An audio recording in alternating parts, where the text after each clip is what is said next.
All right, we live now. Okay. Peace, peace, peace. It's your boy the Tonsonist one. And I got my brother the Medicine Man with me.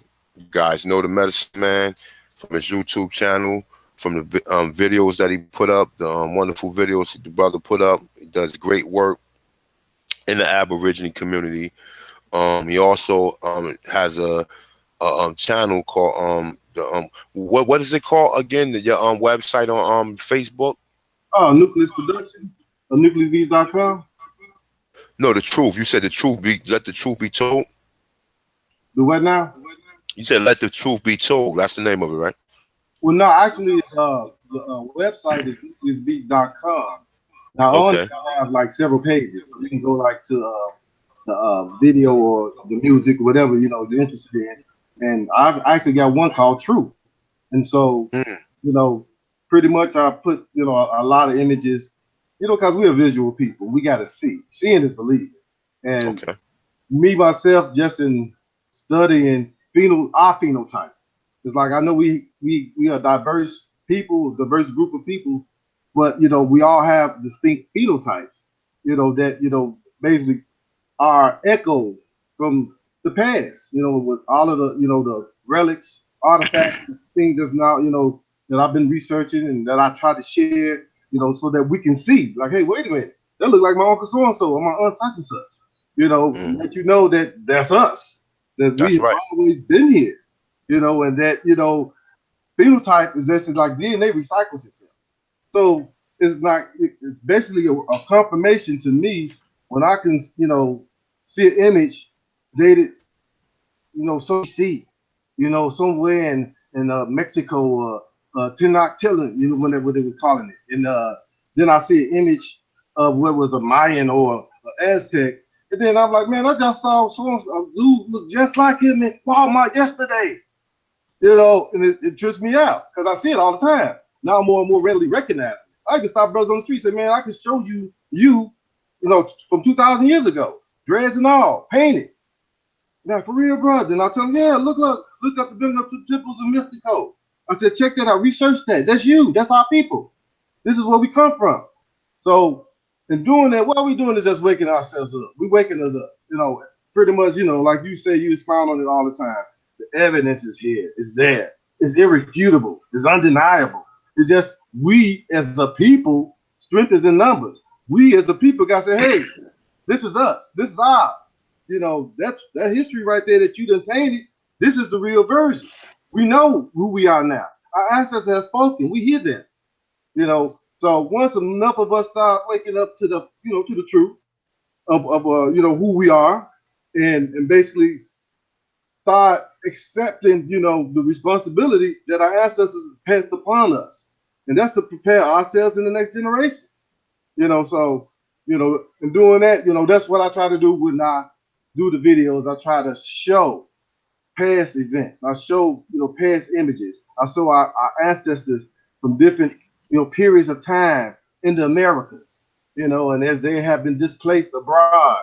And now I'll show you these people in Nigeria. They look just like these people in Brazil because they came from Brazil. You know, Mm, so it's like I try to appeal to the common sense. It's like I did all the studying and believe you me, I take no credit for nothing. It's like hold on. Let me ask you a question. Hold up.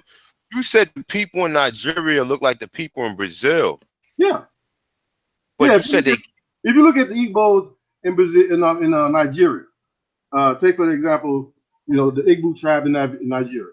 okay. They have the same similar traditions, similar dress, similar, basically day-to-day activity, similar spiritual or rituals. You know what? They are similar to the point where you like it's not a coincidence. Then when you understand that, oh, wait a minute, the Netherlands, well, the Dutch, they came and they had Brazil, that and receipt Brazil, that was New Holland. Oh, in New Holland in 1620, they were basically taking these Brazilians. They got in the book, America being the greatest and latest discovery of the New World. They have images that the people at the time were basically drawing based on the history of it, the true history, showing the Hollanders blasting these Aboriginal, autochthonous, chocolate, dark, dust-colored people. The best way I could put it is dust-colored people. Formed from the dust, they dust-colored people. So they blasted them. They show them, they got illustrations of them blasting them to kill them off, take their land and subdue them. Now, then they also basically set up shop not only in Brazil, they also had Suriname right at the tip, what you call it, the Caribbeans. Then they also had one in New York, which was New Amsterdam, New Netherlands. So that was the original triangular slave trade. This was going on in the 1600s. 100 years before the Africans started coming over in the 1700s. That's the real spiel. They might say, oh, 1619, and no. Those Africans, what they claim to be Africans that was on that Dutch, keep in mind, it was a Dutch boat that they sold those slaves to, or those, should I say, the people that was on the boat. Because we got to start correcting, and I got to do it myself. We got to start correcting ourselves when we I basically put the word slave on us, because we can never be a slave. Slave comes from the word Slav, Slavic people. Those are the people of the Caucasus. We're not that. So we can't be slaves. We're basically prisoners of the war, prisoners of an ongoing war that basically, has been going on since then. It came over in the 1492, and up until the current day. This is an ongoing war. It's just now we're basically, instead of basically them going, blow to blow all these treaties and cool things down, so now there's laws, and now we're basically being killed by the pen. That's the assassin now. Laws in the pen. And so once we, start waking up to what's really going on, and we get enough of us to start saying, hey, wait a minute, then we can make some noise. Right now, we make a puddle, we make a little splash, but I want to go ahead and make waves, because it's time for us, basically, it's prophesied, so all we doing is fulfilling prophecy, so back to what you were saying, as far as the Igbo or the people in Nigeria looking like the people in Brazil, is a common sense thing to me. If the Dutch came to the Americas and they subdued the people, now keep in mind, this is history. We're going by a chronological timeline. We're going to keep that in check. So if they came, and here's the thing. Now, the Netherlands are closer to the Africa than they are to the Americas. Just like Europe and all this. There's a reason why they wasn't going into Africa. Because the Africans, basically North Africans, were them. That was Barbaria. North Africans were them. These tribes of the Illuminati, not Alemanni, I mean. Well, Illuminati is now part of the facets of those. But the Alemanni, the tribes that basically dispersed from the Caucasus Mountains, they basically came down and scattered out. Some came down to Africa, some came to Europe, some, went over to Asia, some went to India. So basically, as they came and infiltrated these areas, as you can tell who they are, because they always put Indo in front of their name. Indo-European, Indo-Aryan, Indo-Asian, Indo-Indian. All of this is basically because Indo, when you look at the etymology of it, Indo means to go into, to enter, to pounce upon. And that's what they did. That's why they are those things now. And basically, that's what the definition of usurp is. To come in and basically debo, and then take it over, call it yours, put your spin on it, and then, basically, assume it. And that's what's been done. So anywhere you see that term being used in any landmass, that shows you that tribe that came down and took over those people in that land. And that's what was going on. And so the Dutch basically were one of the first of those tribes to come and venture over to the Americas. And as they did, they set up shop, and they had a monopoly for about 100 some years of the triangular slave trade from what is now New York, Brazil, and Suriname, and the Caribbean. And they were taking people from up from Carolina, Virginia, the Algonquins up in New York area, all the way up upstate, all down the east coastal line, all the way down to Florida, to the Caribbean, all the way to South America and Brazil. So they'll take a group from Brazil, swap them out with a group from where they're now New York. Take a group from Suriname, swap them out with some people in Brazil. You know what I'm saying? And just kept on doing that, vice versa. And so now you got a mix of people. And the reason why they've been doing that is because if they tried to subjugate people in their own land, it was hard for them to do that. So they'll take people away from there, put them somewhere else, and bring another group in, because they don't have kinship or they don't have a claim or attached to this area now. They don't really know where they are. You can tell them wherever they are. You know, say, oh, you in such and such. They don't know, so they go, oh, okay, well, we in so and so. But we not at our home. We not at where we from. You know, so that was the displacement, and that's how they went about doing things. Wow. So you saying that Nigeria was colonized by the Dutch? I'm saying that the area that is now Nigeria originally was titled Negro Land, and Okay. Okay. that area. Now, if you look at a map, right above all of this is Barbaria. Barbaria is where the Moors, or the what you call the Aryan Moors, or the ones that can basically converted or amalgamated with them, or the Barbers now. You know what I'm saying? Those Barber people that if you look up the term Barber, B-E-R, you'll come across some that's looking white and some that's definitely African. You know, so those people are the ones that were in that area, what we call North Africa, which is now Morocco and Tanzania and Algeria. All that area is where basically what was called, if I'm not mistaken, they were the Vandals, one of the tribes of the Alemanni. They came into Africa and settled in that area, and now they say they extinct. Well, they extinct now because they call themselves the Barbers. You see what I'm saying? But that's what happened. And so when the Dutch came into the region, they didn't come by themselves. They had a partnership with England and Denmark, and so they basically established what is called Negro Land.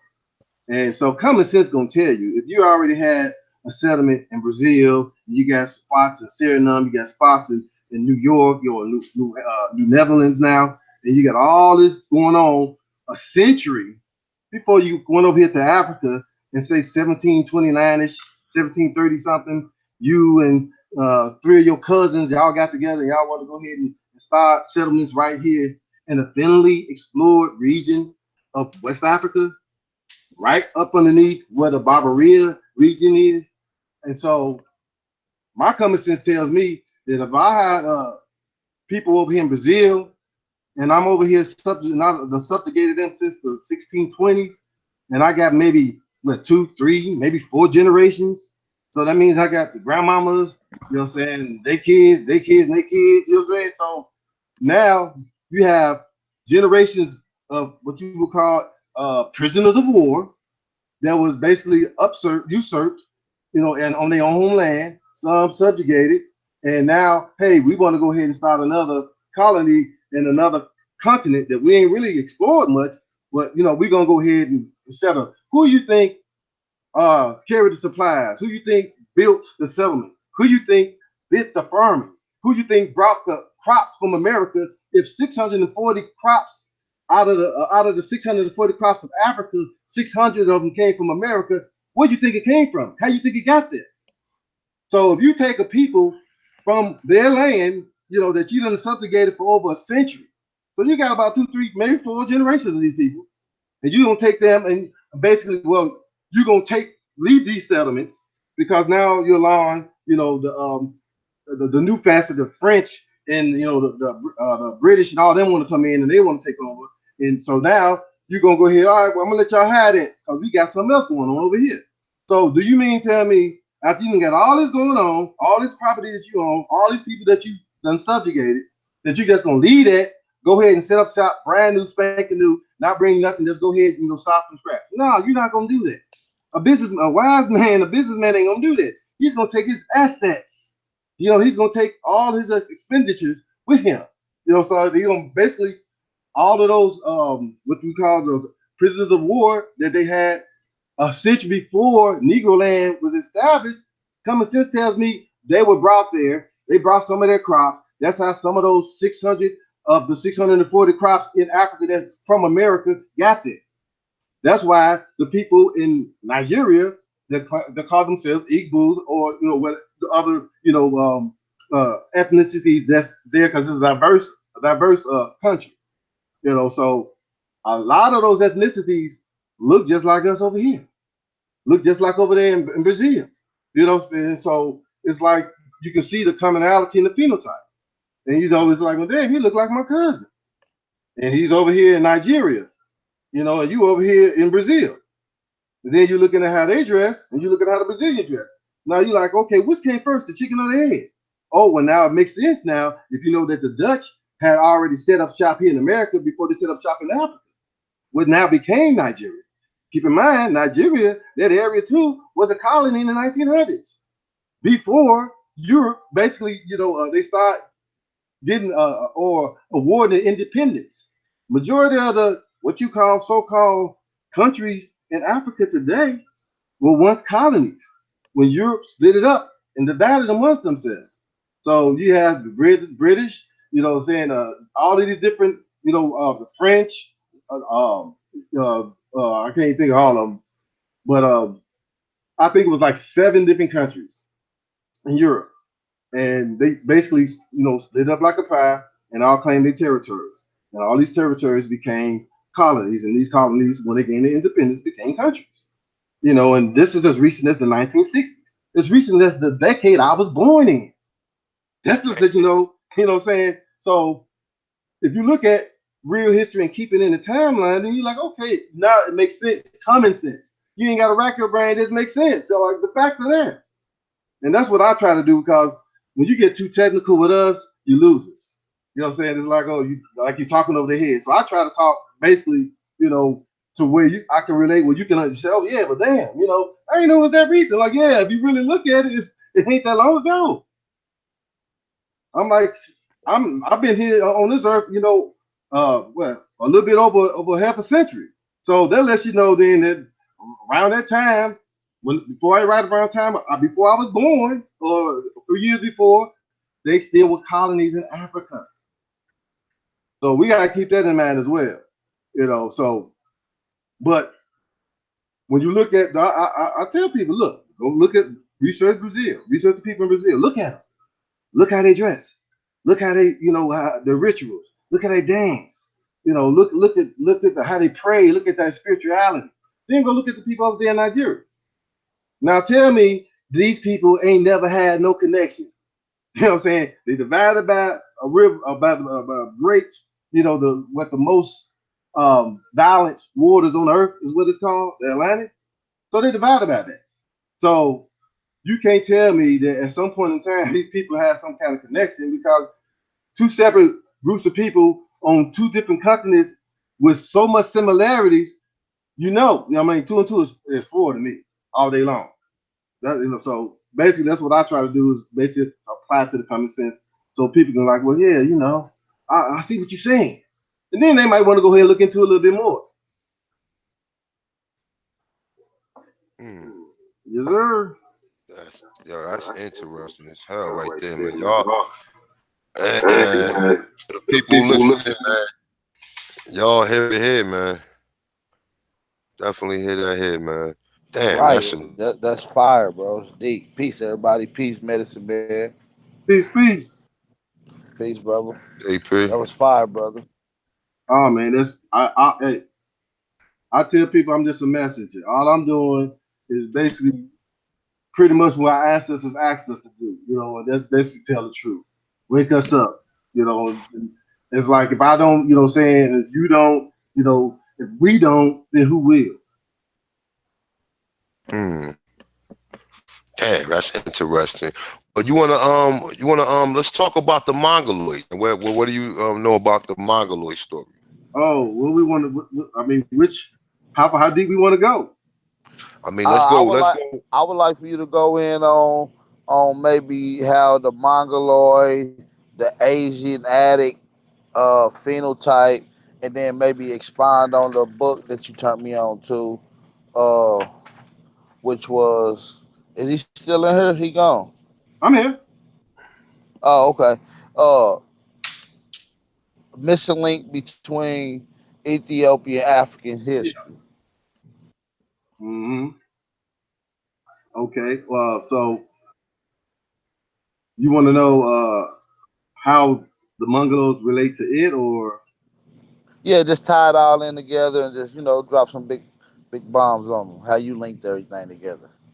well, if we go back to there's a book called The Races of the World. I forget the author. But he had wrote something interesting in it, and he was basically explaining, like well, it was the three types of men at the time was what he was explaining, and he was saying that there were what we call the Negroid phenotype, the Mongoloid phenotype, and then now what we call the Caucasoid phenotype. But at the time, the Caucasoid phenotype was also sharing with the Hamite or the Canaanite, so they kind of mixed that to tie into Egypt. It was the whole, thinking behind that. But they were calling the Mongoloids like the Turanian people, and so, and my boy Scott, Arthur Scott Jr., he dropped that, that bomb, and I was digging on it. And basically, when you look at the history of these people, they are what basically an amalgamation or amalgamated people. When you understand uh, the DNA or the Y chromosomes or basically the phenotype is assigned to what they will call now racial groups, which is basically a construct. But when you look at what we call the different races, they all have their specific Y chromosome or father gene, so to speak. So when you look at what we call uh, say the Indo-Europeans, because it's not fair to say, like Lex says, it's not fair to say that they're Europeans because we see that how they usurped and how they took it all over. So these people are actually, came from the Caucasus Mountains, from the steppes of Siberia, but so when you understand that during the time that they were in these regions, before they start basically ascending on civilized civilizations, that they were, basically mixing with Neanderthals. And this is not just me saying it, this is the scientists saying this. And that's what's explaining why they have, up to 20% Neanderthal DNA in some cases. So, and it also explains why we have little to none in ours, so that's a distinct difference. But one Right. thing about it is that the Indo-Europeans and what we call the Mongoloid people both share the same DNA. They like literally cousins. Which so when you go back to the history and understand who were the Tartars or the Turks and who were the Huns, what I'm saying, then you understand how they were basically mixing these tribes, were mixing, and joining each other. And then you understand under Genghis Khan how all of that was just an amalgamation. And that's what they was calling his golden hordes, brother. So these people literally come from, conquer and destroy mentality, just like, the barbarians that came and did, into Europe. They're all from the same people group. And okay, let me just to give you read some. I just put a post up the other day on my Facebook Hey, page. hey, hey, one, can you send Chief the link?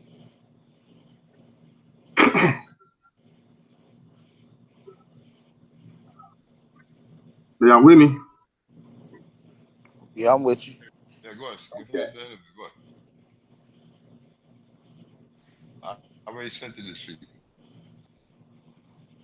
All right, let me just read this little piece right quick just to give you a little history on what I'm talking about. And this is coming from, the scholars and the historians that were even living during the time, they were writing about the current or eyewitness of current events, and then other, historians after that that also documented and recorded, the same stuff.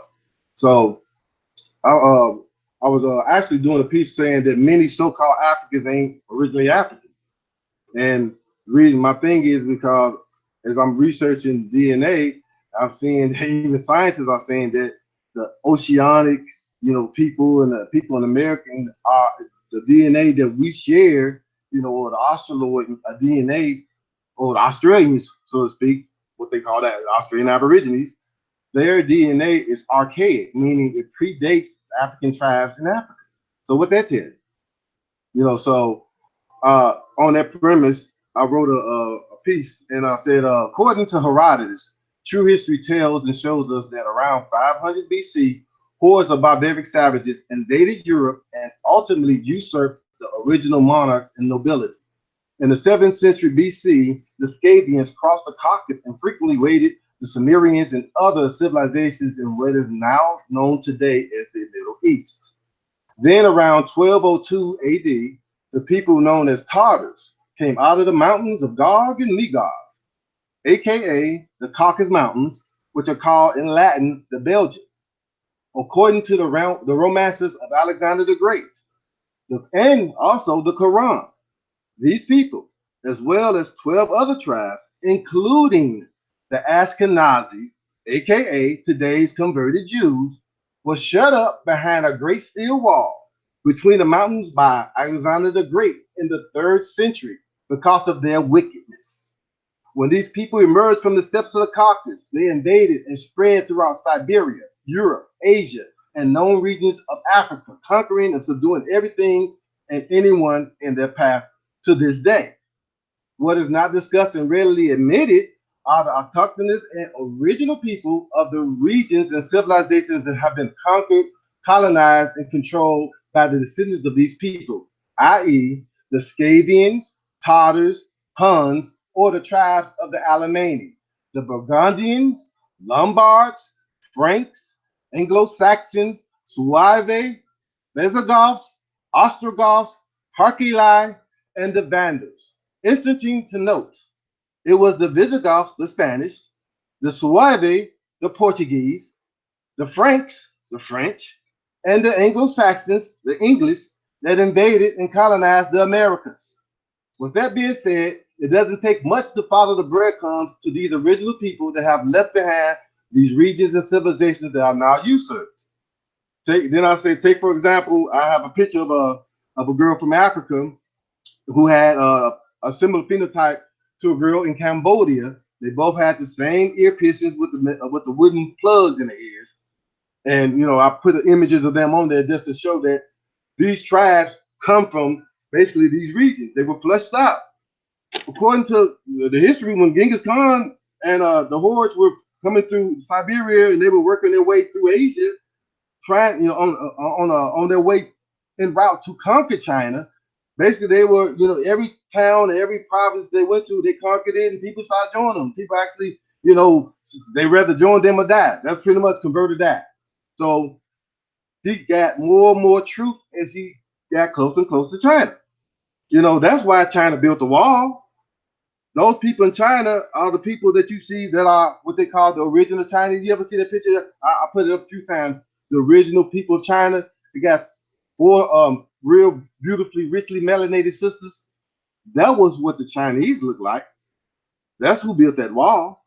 And they got conquered by the Mongoloids. And once they came in, they flushed them out. Those who stayed, they amalgamated and mixed with them or whatever.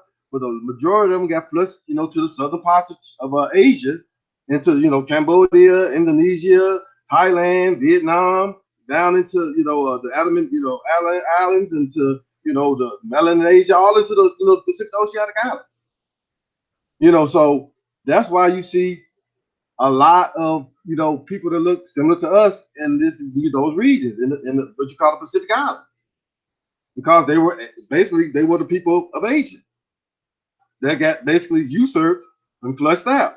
Many basically, migrated by force. And so some of them migrated into what is now Africa. And these became what they call African tribes. And they tell you in their own history that they came from the East. So just wanted to say that little spiel. Damn, Man, that's that's powerful. deep. Yes, sir. That's very powerful. That's powerful right there, man. Look, damn. Whew, damn, that was deep right there. So you telling me that we know that the Great Wall of China was built by melanated so-called Asian people, right? So that was basically to keep the Mongoloids out, or was it to keep the Caucasus Asians out? They the same people. That's what I'm trying to get you to see. They called Mm-hmm. it was tribes. So they call each other something, but they all the same people. So hold up. So you saying, all right, so according to your science, where do white people come from? Hey man, that's a heavy one right there. I mean, all I can basically give you is my theory, which for whatever that's worth, but Go ahead. We it's could go not. with that. I put like this: white is not one type of white people though. That's the thing. There are several, just like there are, Mm. like us. Mm. There's some of them you can look at them. You see some have a blonde hair, blue eyes, a very fair complected. You see some that have red hair, maybe have freckles, green eyes. You see some with dark brown, brunette, or black hair with a darker, more a tan complexion with brown eyes like us. So it's different phenotypes of them. So it's like not one, I guess, distinct creation, for them. Is I guess what I'm saying. It's like I can't say that they all came from the same source because there are several different theories, several different hypotheses, several different beliefs for that matter. But one thing I know is that they don't fit the description in Genesis when it said he was formed from the dust of the earth. Because the only dust I know on the earth is illegal, and I know he didn't create them from that. So Mm. thinking of so when you look at it like that, you also got to understand that there are stories in the Old Testament, basically the lepers. And when you understand what that was, basically those what we would call people who have vitiligo, is that how you say it? Vitiligo, and they lose their pigmentation. Well, it's my assumption. Let me just preface saying it. It's my assumption that based on what I'm researching in the scripture, that there's two types of lepers. One had vitiligo, and they have to wait for a week to make sure it didn't get scale up and get sores and stuff, and then the other one had the same look as vitiligo, but then it started scabbing up and having sores and wounds. So they quarantined these people. And after a week, if they didn't have sores or whatever, then they let them out. The ones have vitiligo. The ones that did, they had to basically ostracize them and cut them out from everybody else because they didn't want. They was believing that it might spread. So that was my take in me researching. Just again, when I'm speaking, I'm just speaking in common sense. Something I ain't gonna try to get over nobody here. I'm just breaking it down like I would talk to you if I was sitting there next to you. Right. So basically, that's how I look at it. It's like, okay, well, then it makes sense that if there were people that was written that was this was going on, and it was even called a curse in some instances in the scriptures. That people were cursed to have it, and then after they were forgiven, God restored. I mean, that's in the scriptures. So I'm like, well, this is something that's, of course, that's recorded and something that we see today that it is happening. I went to a school with a young lady who had vitiligo, and we had went to school for like 4 years. And when I first met her, it was like maybe it was spots on the face, but she used to wear makeup. I didn't really even know till one day she didn't wear the makeup, and then I see a few spots on the face and some on the hand or whatever, on the arm, but it wasn't like real noticeable. As time went on, her whole arms turned, her whole face turned, to the point where she stopped even wearing makeup. So I was like, wow. And so now, I'm thinking like, man, this stuff that we talk about in the scriptures, I'm seeing this in real life. you know. So it's like we can actually go from I'm seeing her real color. Her real color was darker than me. Her real complexion, until it started, basically blending out with the vitiligo. And then after, like I remember in our senior year, basically she looked like an albino. So I'm like, well, we know that we can create that. We have situations where we have, two richly melanated couples, and they have a real pale or a albino looking child. So that's something that we can create. Now that's in the genetics. I can't. I'm not a geneticist, so I can't go into all that. I just know that it's possible. It's feasible. It does happen. It has happened. So I will say that one probably one phenotype or one type of what we would consider white folks actually did come from us.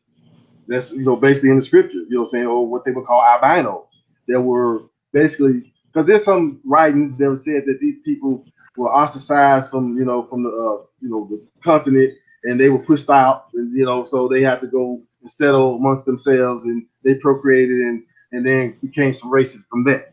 So when you look at all the different different I guess histories or accounts, I just try to look at it in a common sense way. It's like, okay, well, one daddy used to tell me a long time ago, it's like, boy, if 100 Indians say it, it must be true. So if you're looking at, different people saying it, similar things, then it has to have some truth to it. That's why I always say that all legends and myths is based on a true event. That otherwise the legend and the myth would not exist. So having said that, when you start looking at stuff more in a common sense fact, to where you can base it on facts. Say now you look at it as a common sense way. You're like, okay, so this makes sense now, that makes sense now. And stuff start really plugging in place. Like a little pieces that was missing here and there, you start connecting. You're like, oh, okay, that's what it is. So that's me and my research. When I'm researching, I'm always having it. And it's like I live for that. Cause I want to, this is like a feeling of euphoria. It's like, whoa, like I didn't know that. So let me show this, let me share this. So it's like, let me go ahead and put this in the video so they can, boom. And so that's how I get. That's my I'm motivation. It's basically, my thing, each one teach one. So it's like if I learned it, you getting it. So but man, I done forgot the question. I got off track. What we talking about here? Now you went in good on it. You touched on it exactly. Hey, We I was talk. talking about the Mongoloid. Okay, well let me get back on that. Now he asked me about where white folks come from.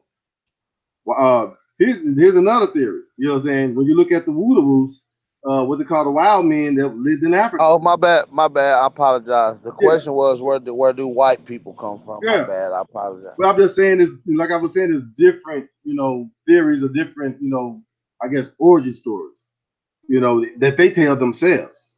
Some of them even say that they come from fish. They come from a god called Onus who crawled out of the ocean and came in and civilized them and taught them, civilization. So some claim that, So I'm like, this depends on, what you're looking at. All I can say is that there are some that, that are, are similar, a lot similar to us than others. There are some that don't share, characteristics or phenotype or DNA for that matter, that we do.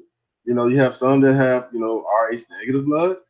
The majority of us, don't have that. So it's distinct, you know, characteristics, this distinct features, distinct, I guess, features or whatever that that stand out. So to say where they come from, it's like all I can say is these people in recent history emerged, from the Caucasus Mountains that after they were locked away, and they were locked away for evil deeds. And this is according to Herodotus and according to now I take it back, according to the Quran and according to the romances of Alexander the Great. It's basically he illustrates this, and I mean anybody else say look it up. Let's Google it. Google romances of Alexander the Great and push images and look at all the images that's come up. Then you can see what I'm talking about. So this is what he was over there basically, conquering they say he was conquering the world. They show you pictures of him coming conquering images in Africa. And keep in mind, all of the images are pale skinned images of people that look hairy, people that look like hybrid beings, but they all pale skinned. So that's why I was like, it's kind of hard to specifically say, because then you have some characteristics of some of these people that I could show you pictures from like the late 1800s, early 1900s, people with what 4 or 5 legs, 2 or 3 arms, 2 heads, you know, and these are the same creatures or same beings that were depicted in Alexander's romances when he was slain in Africa. So, I mean, all I can say is, look, I'm gonna open up the book. You can read it. Hold up. What? Say the name of the book again, Medicine Man. The Romances of Alexander the Great. Okay. That should take you to it. It got PDFs, but click on the images, and that'll show you what I'm talking about. All right, hold up. Oh, you said the They drew this, romance. not me. They drew this. Yo, could you elaborate a little bit on that book? Just to Yeah, well, in the book, basically what he's talking about, well, actually the book is a book of a lot of pictorial replications of his exploits when he was conquering, you know, going to different places and conquering different, you know, and he'll write about this group of people that he comes across, and they got a depiction of it, you know. So then you can see, you know, that the majority of them are pale skinned, you know, people, groups, or beings. hmm, What's I could share? you actually can if you click on the share you could click on the share link, like if you right here, like I don't know if you can't see mine, but right here on the side you got the share screen. You can click right on that. If you on your computer, you can share it from there. If you're not, Hold you on. see, let me show you. Let me share my screen. Let me show you how to do it. All right, I'm gonna share the entire screen. You could do the application window. You can see me sharing my screen right now. Yeah. All right, so right here, if you on this button right here, this is shit. I just clicked it off again. Let me see.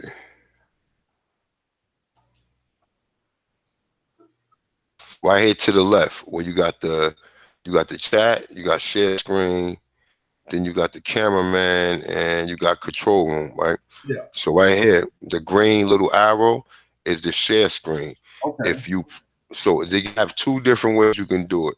You can share the entire screen, which I don't like to do that all the time, but sometimes I have to. Then you can share the application window, but you share the application window, it has to be precise on what like all right, when you click onto the application window, it's going to show you the options of the different windows that you have pulled up on your computer. If you want to show the web, your like your web browser, but Yeah. you only can show one of them. You can't show all of them. Like you have to go to it and re-click on it to submit and to show. Like all right, so like let's say if I want to show my web browser, like if I do the share screen, I could show everything. But like I said, if you do the application window, you can show the selective different screens that you have up. So yeah, so I mean if you wanted to do that, you can do that. But yeah, I mean if you definitely want to do that, you can do that. I'm gonna get out back out of here. Yeah, but if not, just keep elaborating on it because I mean, like I said, this is like I said, and people, man, I hope y'all enjoy this, man. This brother right here, I'm trying to get me and his brother been talking, and we're gonna definitely get him on the coach of Freedom Hitting Coaches of the Americas. You know what I'm saying? Like we need these brothers like this, man, because I mean he got a world of information, man.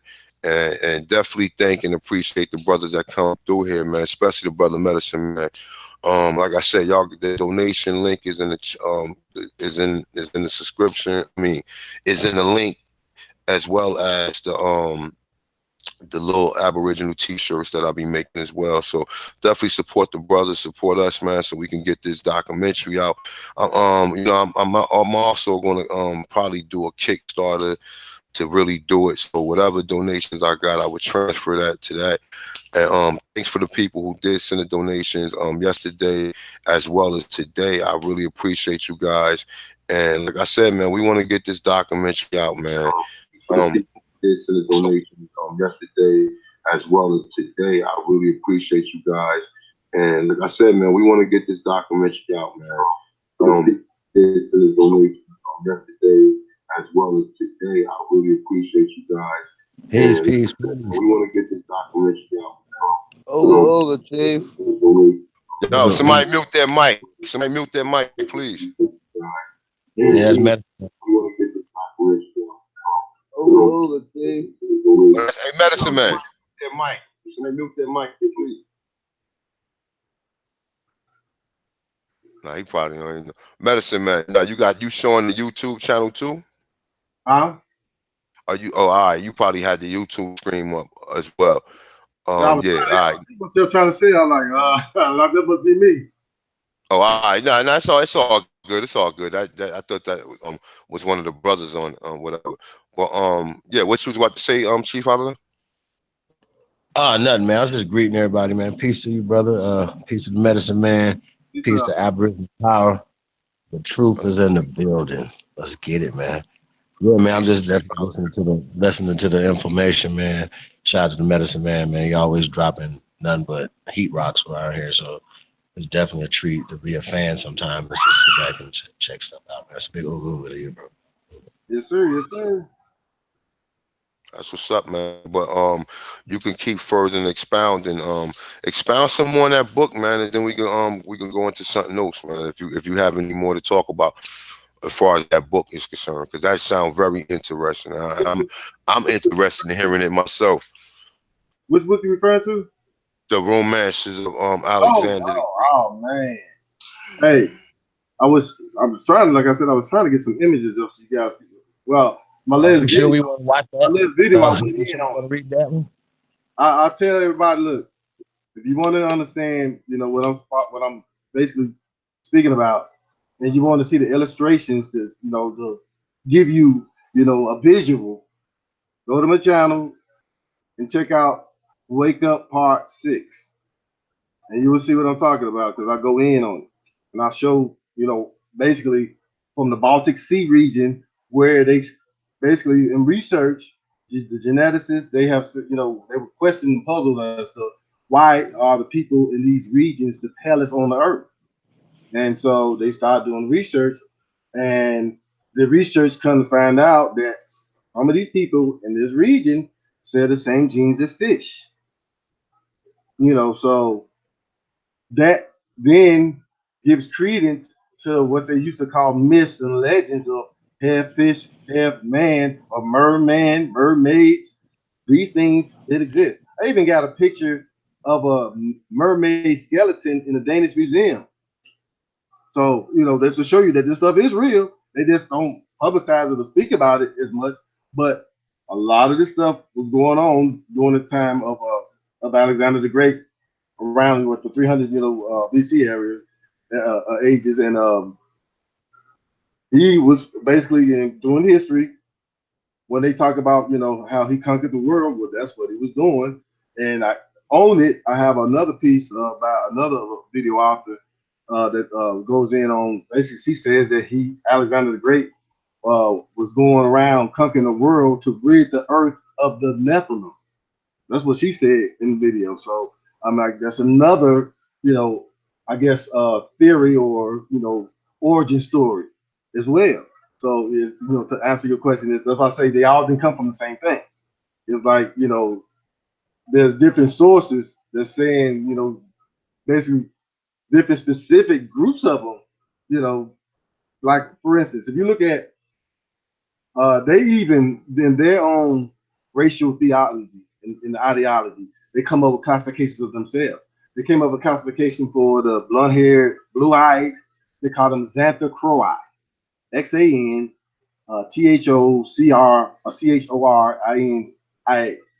Xanthochroi, and they call the ones with that you would call around the Mediterranean, or the North African, so to speak, that were a little darker complexion, or you say the quote unquote Italian looking person that was a little tanner with black hair and brown eyes.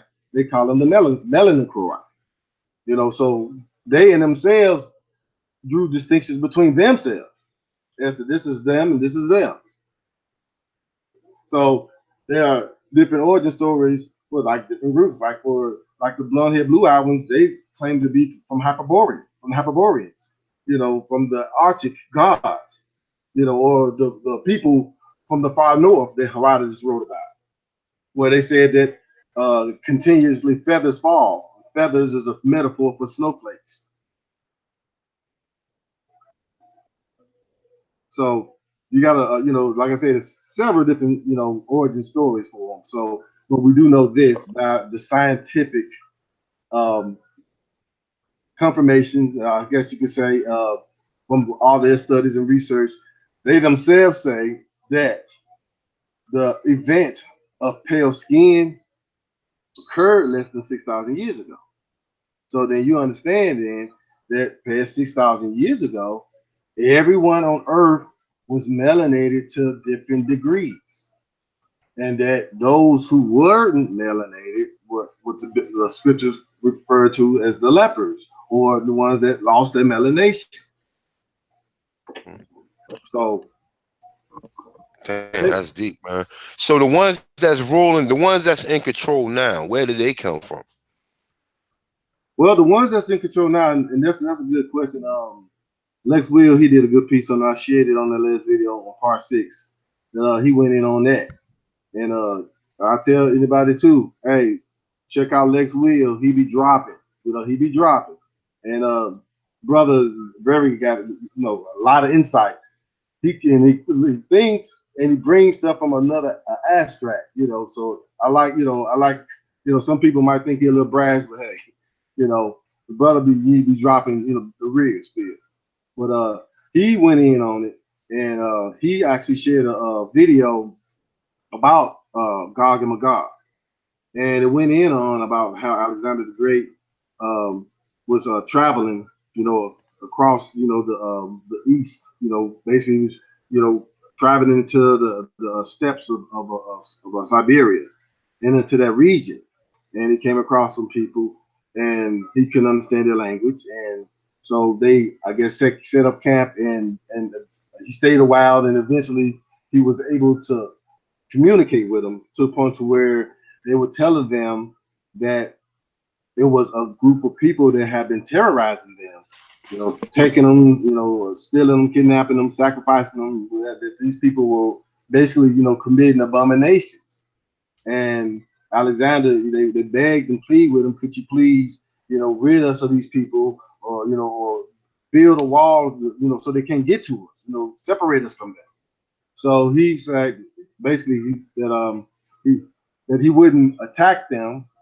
I assume, according to what the Quran and what his the book of romances suggests that they were great in numbers, and he didn't, so he went ahead and told the people that he would build a wall, but they had to help. So he asked them to get, all of the things that he needed, to build a wall, the iron ore, the copper, and everything that he needed. And he finally built a wall that in between mountains in the Caucasus that sealed them off from the rest of the world.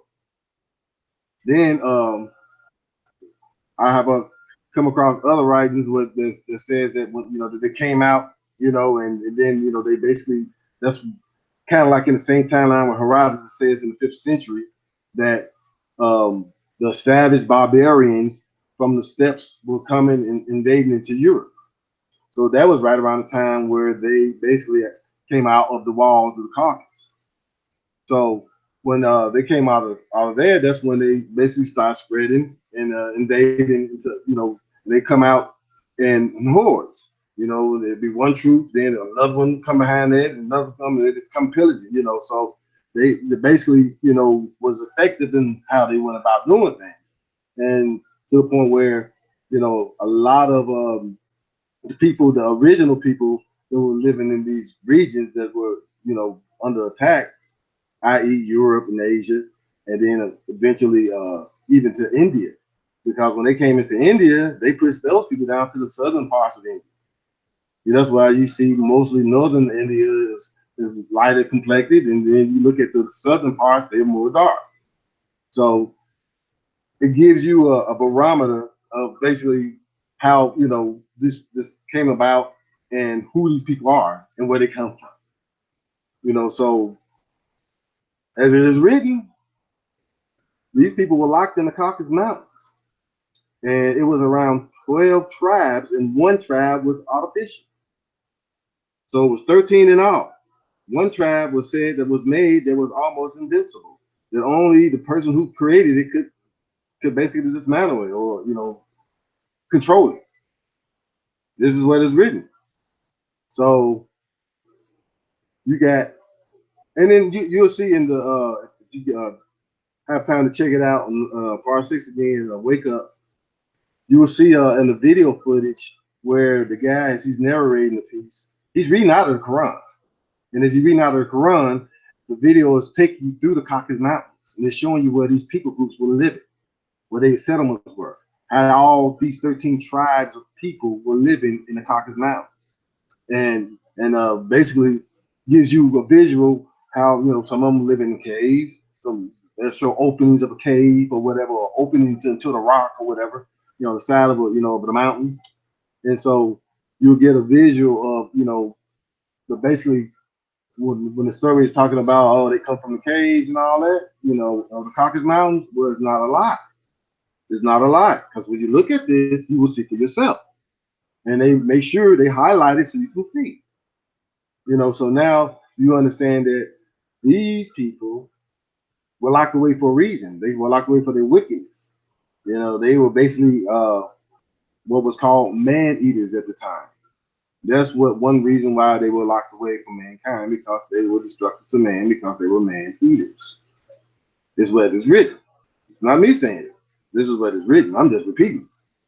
So that was one of the abominations that they were creating. They were committing of.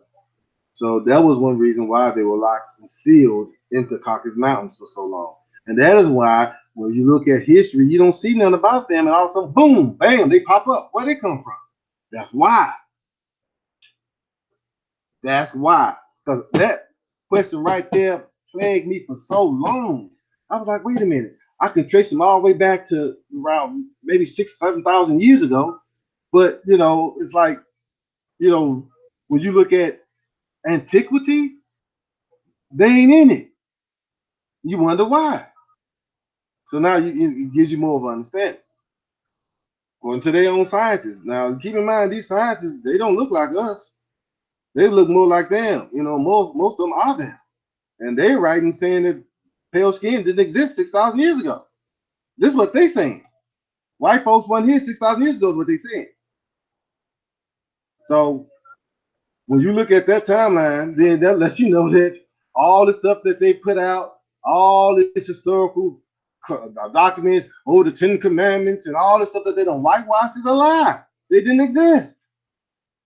They say it in their own admission. So just like I say, a lot of this is just common sense.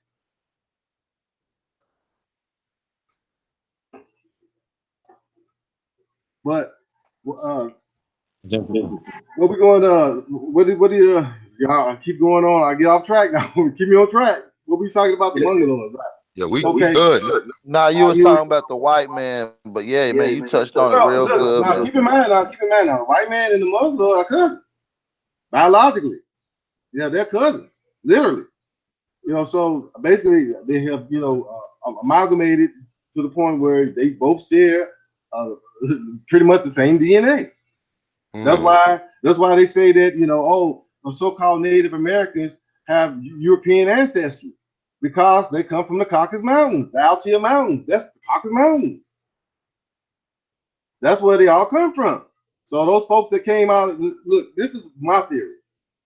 And I got some information that can back it up, whatever. But my theory is that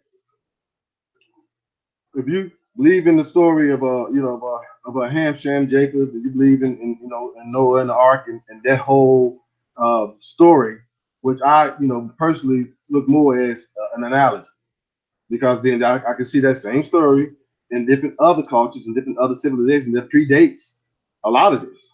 They have their own version, from 2,000 years ago. Then if you look at the Sumerian text, they got versions of it too. So it's like, okay, so it's not what we think it is. It is an analogy of something that did happen. So I can't specifically say that these were the people, what I'm saying, that well, specifically the people, if they got something else written that predates that, but we just don't know or readily accept this that's predated before that. So we go with what we know. You see what I'm saying? So when you look at it from that point of view, then if you understand that this is a recorded event or something in history that is told in different civilizations. Similar event told in similar civilizations, people have different names. So we know that it did happen. So if you look at that and you understand that Noah was a descendant, from the original man, which was Admon, and if he was formed from the dust of the earth, then that meant that pretty much all of them were, So when it speaks that about him being when he was born, he was light and lit up the room, his eyes lit up the room, or something like that.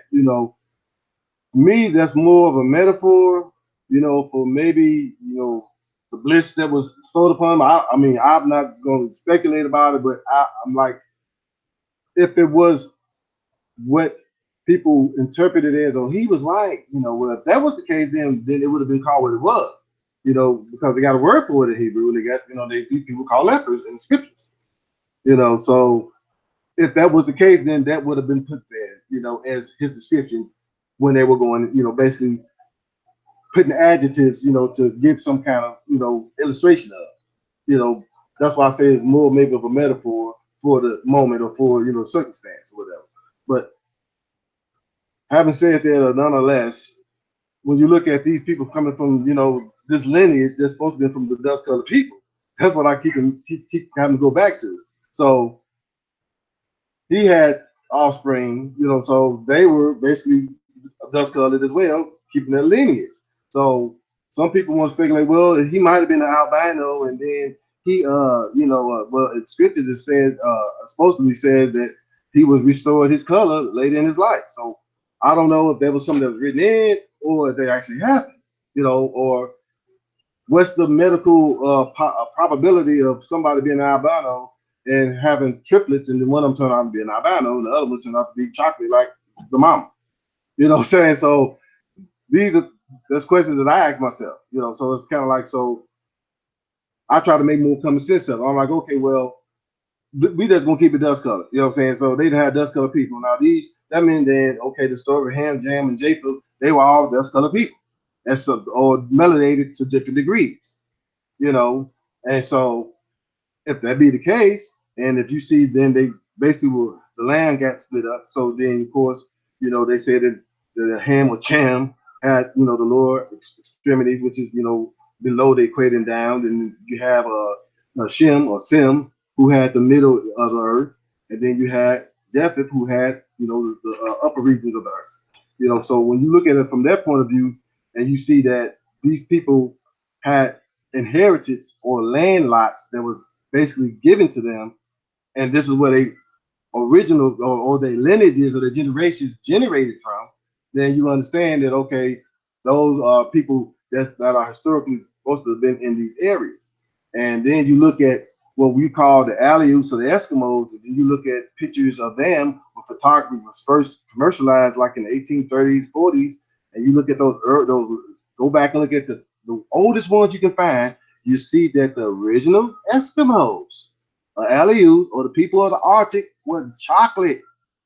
Some of them were tar. They were so dark. You know what I'm saying? So when you look at that and you realize, wait a minute, hold on. That whole myth about, you can't be dark complected, and well, these people were dark until these Europeans went up there and started mixing with them. Then they started bleaching them out. I'm like, the proof is in the pudding. Look at the pictures. Pictures don't lie. These are some of the earliest photographs of them. Google Eskimo, Google Aleut, or Arctic people, and look at some of these black and white photos of older ones, and see how dark complected they are, and then compare to today's people. That lets you know that those are the Mongols. Those are the Aboriginal Mongols. That's was the phenotype. Those people intermixed with the Neanderthals or the Europeans, Indo-Europeans. aka what we call the white folks. That's why they share the same DNA. That's why Yeah. they're now the Mongoloid of today is pale skin, when the Aboriginal Mongoloids were. And you can see the Aboriginal Mongoloid phenotype throughout history. Yeah, in Egypt, look over in Sri Lanka, look over in Indonesia, in Angkor Wat, Cambodia. That phenotype is everywhere, and it's a Negroid phenotype, so-called what you call Negro phenotype. Yeah. But now, Hey, brother, I would like to chime in on that on the part where you said that the people of the Arctic were chocolate. yeah, Well, even further back you up on that, right? This so-called Bering Strait crossing that would have happened, say, 12 to 25,000 years ago. They don't have the bones for any Mongoloid people at the time because white people hadn't created them at that time. And if anybody would have came across an imaginary bridge, it would have been chocolate people coming to where other chocolate people were. That's kind of common sense. And they use these Mongoloid things. I call them mulattoes is the properly term. Y'all see how that work? So we got to really talk about that, man. And you're definitely on it, man. So thank you for that. Go ahead. We'll go. yeah. Well, actually, you want to call them mulatto? That's in incorrect term to give them. And I say that because a mulatto is actually a mix between an Aboriginal or Indian, so to speak, Indios, and a European. So they're basically Europeans. You know what I'm saying now because they just beast out. Well, yeah, it was a Chinese doctor. I don't know if you've seen this video. It was a Chinese doctor. He was trying to, yeah, you know what I'm talking about? And they basically, it was black and white. They had Yeah, this percentage of this and percentage of this, right? So Arabs, Mexicans, the white Indians, um, Pakistani, y'all follow what I'm saying? The Arabs, people out there, or whatever, right? Started out one color. How did they get to this color? And we know that it wasn't fish, it wasn't the sun, you know what I mean? It wasn't climate, things of that nature, whatever. So, how did they get to this point? When they have a system called caste systems and things like that, or whatever, put in place, the eugenics and stuff like that put in place. So it's important for us to keep that in focus, that these systems were put in place and these people were created. They don't have old bones of mulatto people or mongoloid people or whatever combination that we saying. They created these people for Right. power on the planet. You know what I'm saying? So we just got to talk about that. We'll go. I want to ask a question too, Chief, because you brought up something that I just think I let it slip by me. You said the people of the Arctic was chocolate. Were you talking like North Arctic or like what we know as Antarctica today? what we know like is Alaska, uh, uh, you know, Russia. Canada, Northern Canada, Russia. Okay. Uh, yeah, those little areas right there, Greenland. Facts too. Yeah, those. If you look at like if you Google, pictures of these people in those Arctic regions, and you see something like from the late 1800s, early 1900s, you see what I'm talking about. Because even in black and white pictures, you can tell if they got some color in their skin or not. Well, even we was talking to those guys from Romania the other day in a back chat, right? Right. And I was trying to get this picture up on them, right, to show the oldest people of Romania go back like 36, 40,000 years ago, right? They black or chocolate. Let's say chocolate. I like to say black. The Roma. Yeah, that's the Roma tribe. Yeah, they black.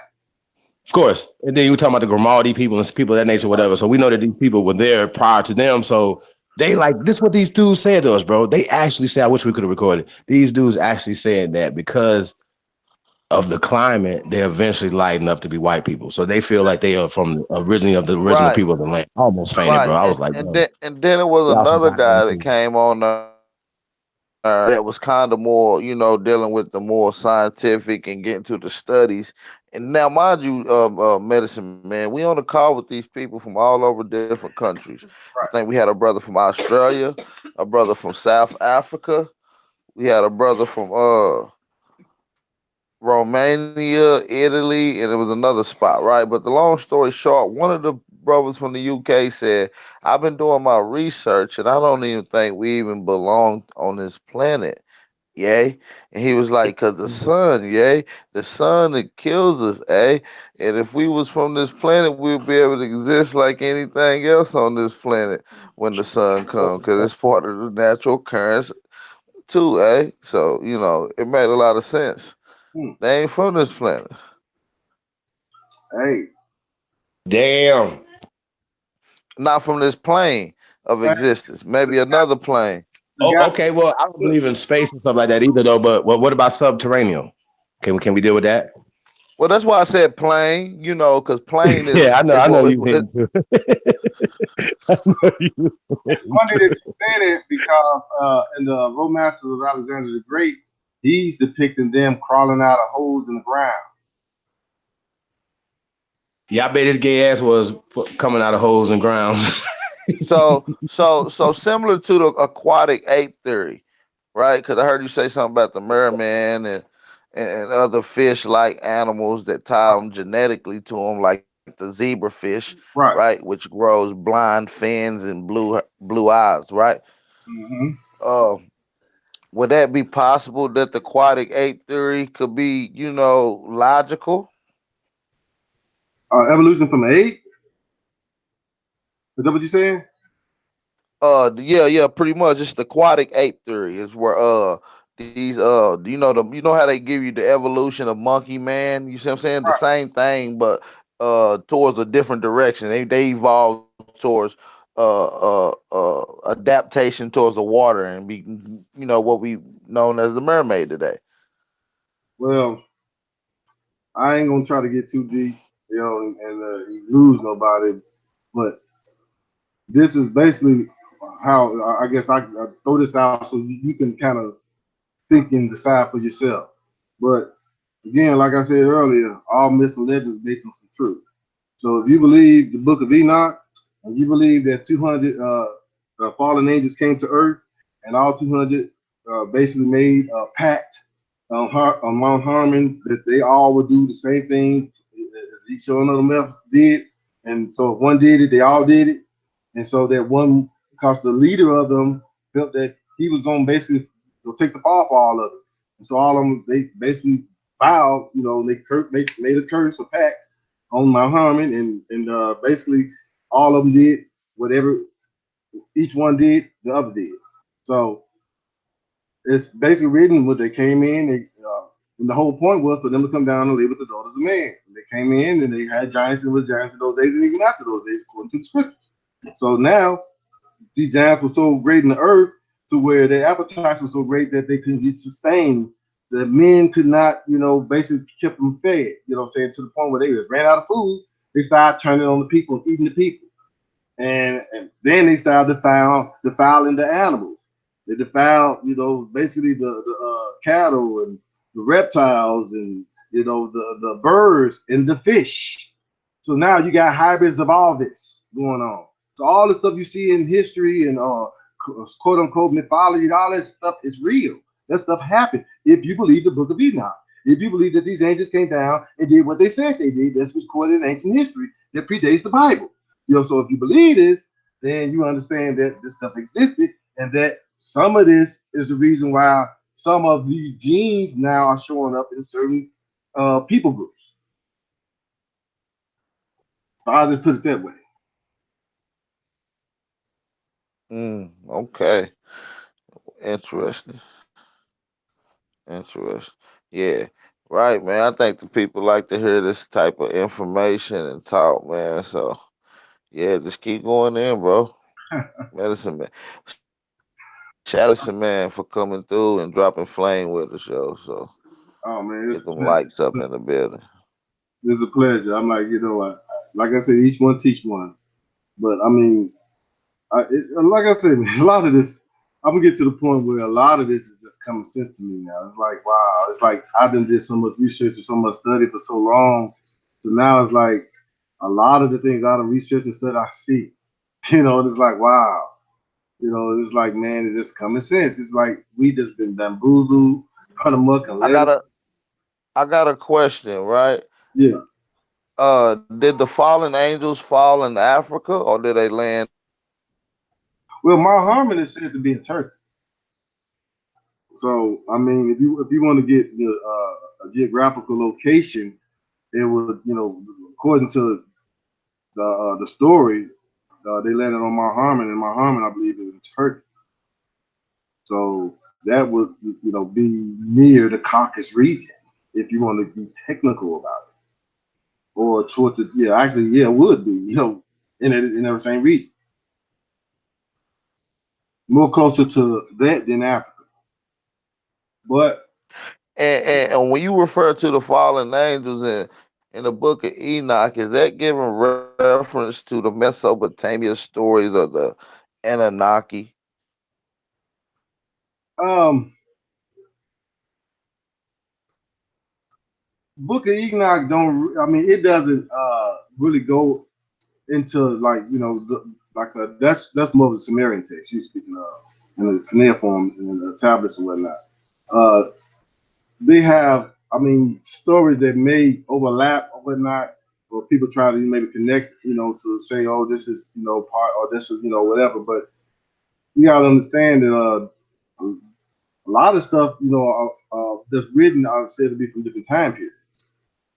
So when you look at the Book of Enoch, that's supposed to have been from, before, or what we call, well, I mean, not before, but after creation. I mean, because they came down and they saw the daughters of man, so that meant that the earth was populated at the time when this happened. For them to have, daughters of man to come down and have, it had to have been over 200 of them, because it was 200, recorded in the Book of Enoch. It was over 200 fallen. It was 200 fallen angels. So it had to be over 200 daughters of man for them to go into. Right, You see what I'm saying? right. So you got to look at it. So you got to understand, that's pretty much, from the time frame after, the earth was generated. Now, a lot of the stories in the Book of Enoch, I mean, I'll take that back, not the Book of Enoch, but Sumerian text or the cuneiform text. Those stories predate. They go back. You look at the Sumerian King's Log. It goes back, I think, what 300,000-400,000 years. So these are. I mean, when you looking at the Bible and you understand history, now you can understand when it says that Cain was expelled from the garden and he went into the land of Nod. What was that at? Who's those people? How you get a wife? Who's his wife? It wasn't supposed to be nobody but Adam, Eve, Cain and Abel. So where does other people come from?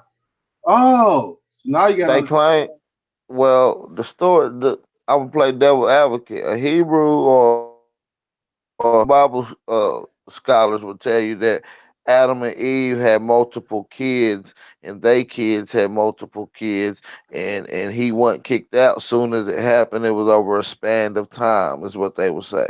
And I would say to that, how do you know? What do you base your opinion upon? Because that's what it is. What are your facts? I'm like, okay, so you really are insinuating. You're making up a hypothesis. You're making up your own subjective conjecture because they don't say anything like that in the scripture. So what you're doing is taking what's said in the scripture and now knowing your little 2 cents to it. I'm like, and I just write that out real quick. And so I'm like, look, I'm more of a literal person. I'm like, it says this, and this is what basically what it says. I don't say anything about what how they may try to spin it. You see what I'm saying? Because I was like, well, you have to give me credence to that. Show me that that this occurred. Show me that they had extra kids. Because if they had extra kids, why would they name just the ones here, but then won't name none of the others? Why didn't they name the other ones then? Why did they take the time and trouble to go ahead and say, well, after Cain slew Abel, they had another son, and they named him? So you mean tell me they had more, but they ain't say nothing about that? Oh no, that's your hypothesis. That's just subjective conjecture. Oh, that's your opinion. I kill you on that. So when people come at me like that, that's how I come back at them. I'm like, prove it. Otherwise, if you can't prove it, it's your opinion. So if we talk about opinion, okay, well then just say that's your opinion. That's why sometimes I say it's my opinion or this is me. This is how I look at it because it ain't fact. This may be the way I might perceive it or based on what I've gathered, this is my take. So that's how I would come to that. But what was well, you cut me off? What was I saying? No, you good. And you know what? You was just building on that, man. So, I mean, you know what? Let's switch the gears a little bit. I have some questions right here too, man. Just give me a second, man. But go ahead, just keep Oh no, we were expounding. talking about the book. Oh no, we was talking about the knob, Lamb knob. Let me just kick this right quick. And All right, go ahead. Yep. again, this is some again love to Lex Will. I even say love to Come Drop too. You know, both of those brothers. Well, I could tell you this: when I first started, basically coming into, just getting motivated to start doing some production and start putting out the video.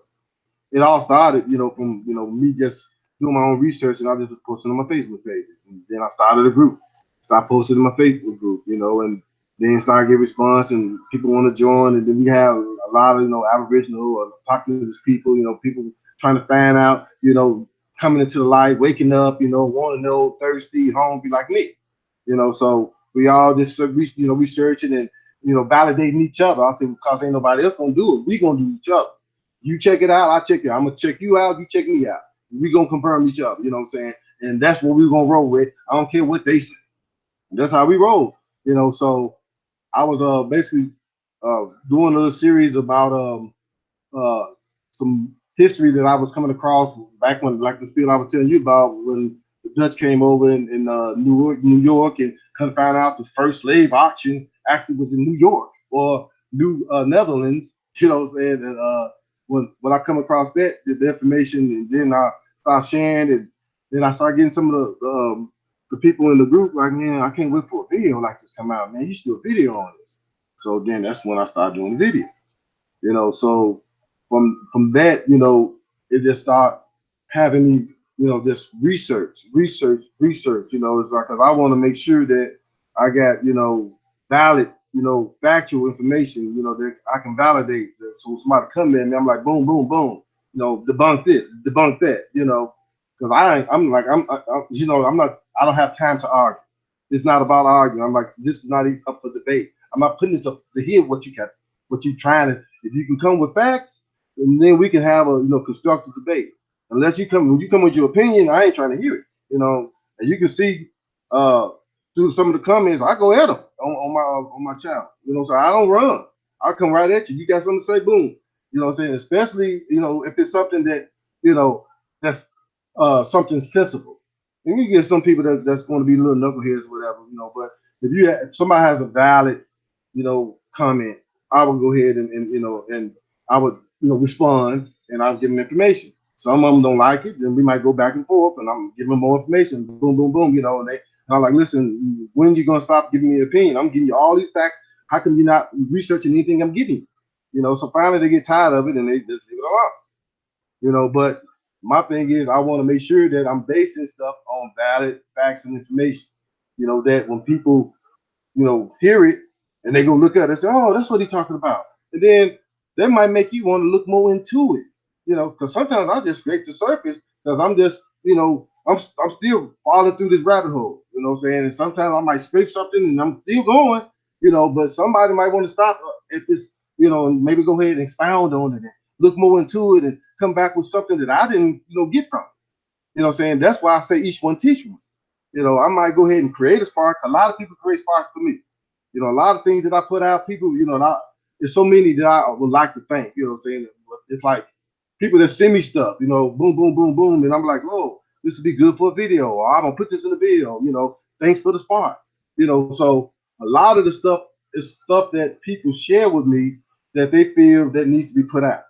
So it ain't all on me. Like I said, I'm a messenger. I just put it out. So it's like my little comedy or the little skits or maybe the little intros, outtakes in my little videos. Yeah, that's my humor, or that's my little 2 cents here and there. But a lot of the material has come from recommendations or stuff that people, request or want to know about or they share with me. They say, hey man, check this out. I'm like, oh man, thanks for the spark. This is gonna be my next video, and that's how I do it. So that's how I build, with the community abroad. So it's like, like I tell anybody, if you got any information, any, pictures, I have even posted one time, like, look, y'all see anybody that recognizes that you look at and you see images of from the past in America. You know, let's start matching them up. You know, let's make a habit of doing this so we can wake our people up to show them this is us. You know, these people. You know, it ain't by coincidence that you got people 2, 3, 4, 5,000 years ago living in America looking like people today. So that's what I try to do, you know, and pretty much like I said, it's a wake up call. It's time for us to wake up, you know, and like your boy Cons Drop says, choose up, suit up, choose up. That's it.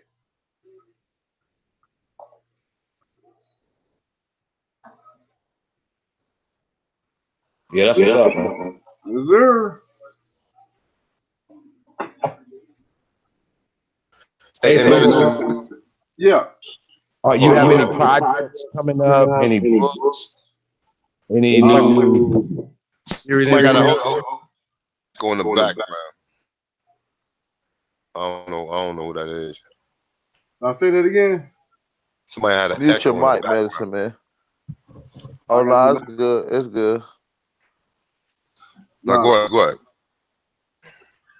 now somebody was saying something. That was Chief. Go ahead, Chief. I said, go ahead. Yeah, no, I was just asking if you had anything coming up in the future, any projects, anything you want to talk about. Um, any groundbreaking new research, anything you got coming out? Any books, movies, things like Well, that? you know, I was just talking with A1 yesterday about that, and I told him I love to go ahead and collaborate with the project that he got coming up. I've been, to be honest with you, I've been trying to actually sit down and write a book, but it's like every time I'm gonna start. I got like 3 or 4 books started. So every time I start writing, I come across more information. Then I just go into research on it, and I go into a rabbit hole, and then they take me to a whole another, you know, chapter of history that I didn't even know about. You know, and then I come back from there, and I say, okay, well, let me go and start with this. Then I come on something else. So it's like it's always a continual, basically, I guess, journey of enlightenment. Because I'm learning and learning, more and more stuff every day. This one thing my granddad used to say, he said, well, if you don't learn on every day, you ain't living. So it's like I feel like I'm living because I'm trying to learn, all the time.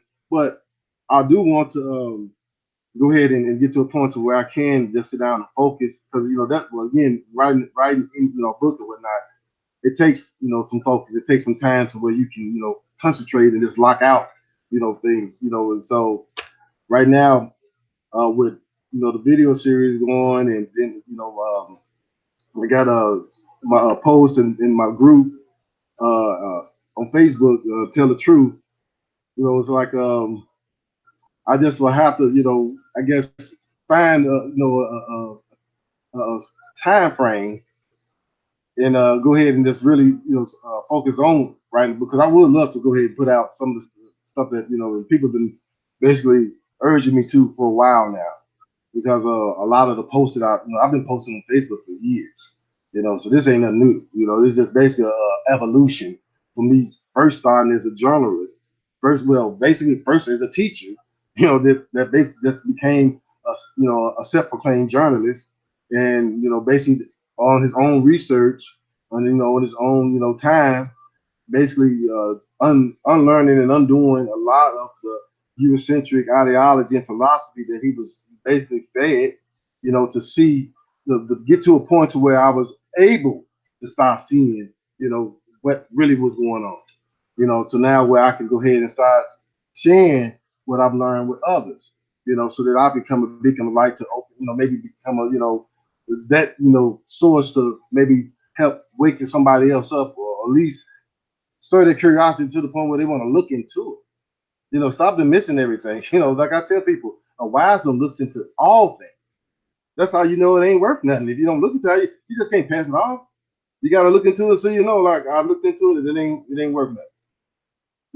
So that's why I always say a wise one looks into all things. Until you look at it, like the old saying, so until you walk in the shoes, you can't judge. So until you can look at it and see for yourself what it is, a lot of people are like, oh, I don't believe that, because they don't take the time to look into it. So my thing is, I'm not putting it up for conversation. I'm not putting it up for debate. I'm putting it up to edify my people. There's people out here that won't question it because they understand it. Like I tell people, if you got a question or a concern with it, if you can bring me some facts and evidence to dispute what I'm putting out, then we can conversate. Otherwise, if you just give me your opinion, I ain't trying to hear it. I'm like, your opinion is like toilet paper to me, easily flushed. I'll tell them that quick. So that's just me, when I get in my way. But I do have but like I said, I will be looking forward to working with I am working on the part 7. It'll be coming out soon of Wake Up. I'm working on it, trying to finalize in the editing of it now. After I gotta go in the studio and finish the track for it, but it should hopefully be coming out, next few days. And people who viewing as well as the people who probably be watching it later on, definitely go to the Brother Medicine Man channel. If you're not subscribed to it, go please subscribe to it and support this brother, because this brother, as you see, he's a wealth of information, man. And I love that. Like I said, we was talking yesterday for like 3 hours, man. Yeah, we were. Man, him always. I mean, well, when I get a chance to talk to him, we be having long conversations, and I definitely enjoy the brother energy, man. And he seemed like one of my uncles, man. And like I love like when I got the same feeling when I spoke to Dr. David Imhotep as I got when I spoke to you. Like, yo, you just feel like family, man. And you know what I'm saying? I definitely appreciate you, man. It's all love. Definitely, man. I mean, even when you emailed me, and you sent me the link about the Dutch West Indies companies, and like I said, man, a lot of brothers be sending me stuff, and this brother sent me definitely the information about the Dutch West Indies. Now, let me ask you a question, right? Since we were talking about Brazil, and you said the Dutch was there, right? Did the Dutch kick the Portuguese out? Hold on, we want to touch on 2 things, matter of fact, right? Did the Dutch kick the Portuguese out, or is the Dutch the descendants of the Portuguese? No. The Dutch and the Portuguese are cousins. They all come from the Alemanni tribe. So they just assumed different names when they went to different lands and became those people. So when you look at it from that point of view, basically these cousins that used to be locked up in the Caucasus Mountains, they came down and usurped these lands now, and they call themselves by the original people in these lands. They came over here to the Americas, and one had basically control over the area, and then the other one to come on and get control over the area. So they made a deal. They made a little treaty amongst themselves, and the Portuguese basically went ahead and gave the control that they had of the areas to the Dutch. And this is in the book, Latest and Greatest Discoveries. Basically, when the Dutch, came in and they started, opening up their sugar mills and started becoming successful, more successful than the Portuguese, and then they started moving into the area. Instead of them fighting, there was some scrimmages or whatever stuff, but instead of be an all-out war, they made agreements. And so just basically, like family just making family. Okay, look, you can have this part as a backyard now. We're going over here. Y'all can have it. So that's pretty much how it was down. So now another question, right? Because we was talking to this guy from the Dagger Squad. I think he got some type of learning disabilities, Brother Garfield, because he think and I was telling him, I said, I read the article in which Columbus, when he came here, they said that he was the first to send so-called POWs from here to across the Atlantic, right? So I telling him, because when you look on slavevoid.org, right? Are you familiar with that? Yeah. But let me just preface this by saying I want everybody to, when you're looking at that and you're looking at the slave voyages and all of the accounts and the numbers that they project, those are just projections. They're not factual numbers. If you flip down and read the fine print or the description of that, it will say that some of these ships were not accounted for. Some of these ships were cargo ships, but they all was counted, as in that whole number. So it doesn't give an actual factual count. It just gives basically an estimation or a projection.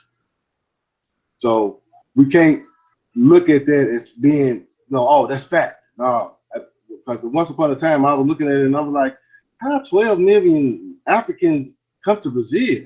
And I'm like, when I started researching Brazil, how they came over there and said that it was so many of them, they was on the rooftops. There was so many of them. They say this filled the land. So if they filled the land like that, it was a whole bunch. I mean, you know how big Brazil is? Brazil is huge. And so they said it filled the land. So I'm like, well, if it was already that many over here, why would they be bringing 12 million over here from Africa? It's like, and then I show reports, see reports in there saying that they were taking them over there before this whole thing with Africa even kicked off. So you got to, basically like use some common sense there. You got to understand that, yes, some was taken from America, some was brought over there to help set up those settlements, and some of those that were brought over there, they had kids, and their kids became Africans, and because that's where they now are from, but their original ancestry, some of them were from America. And that's just a fact.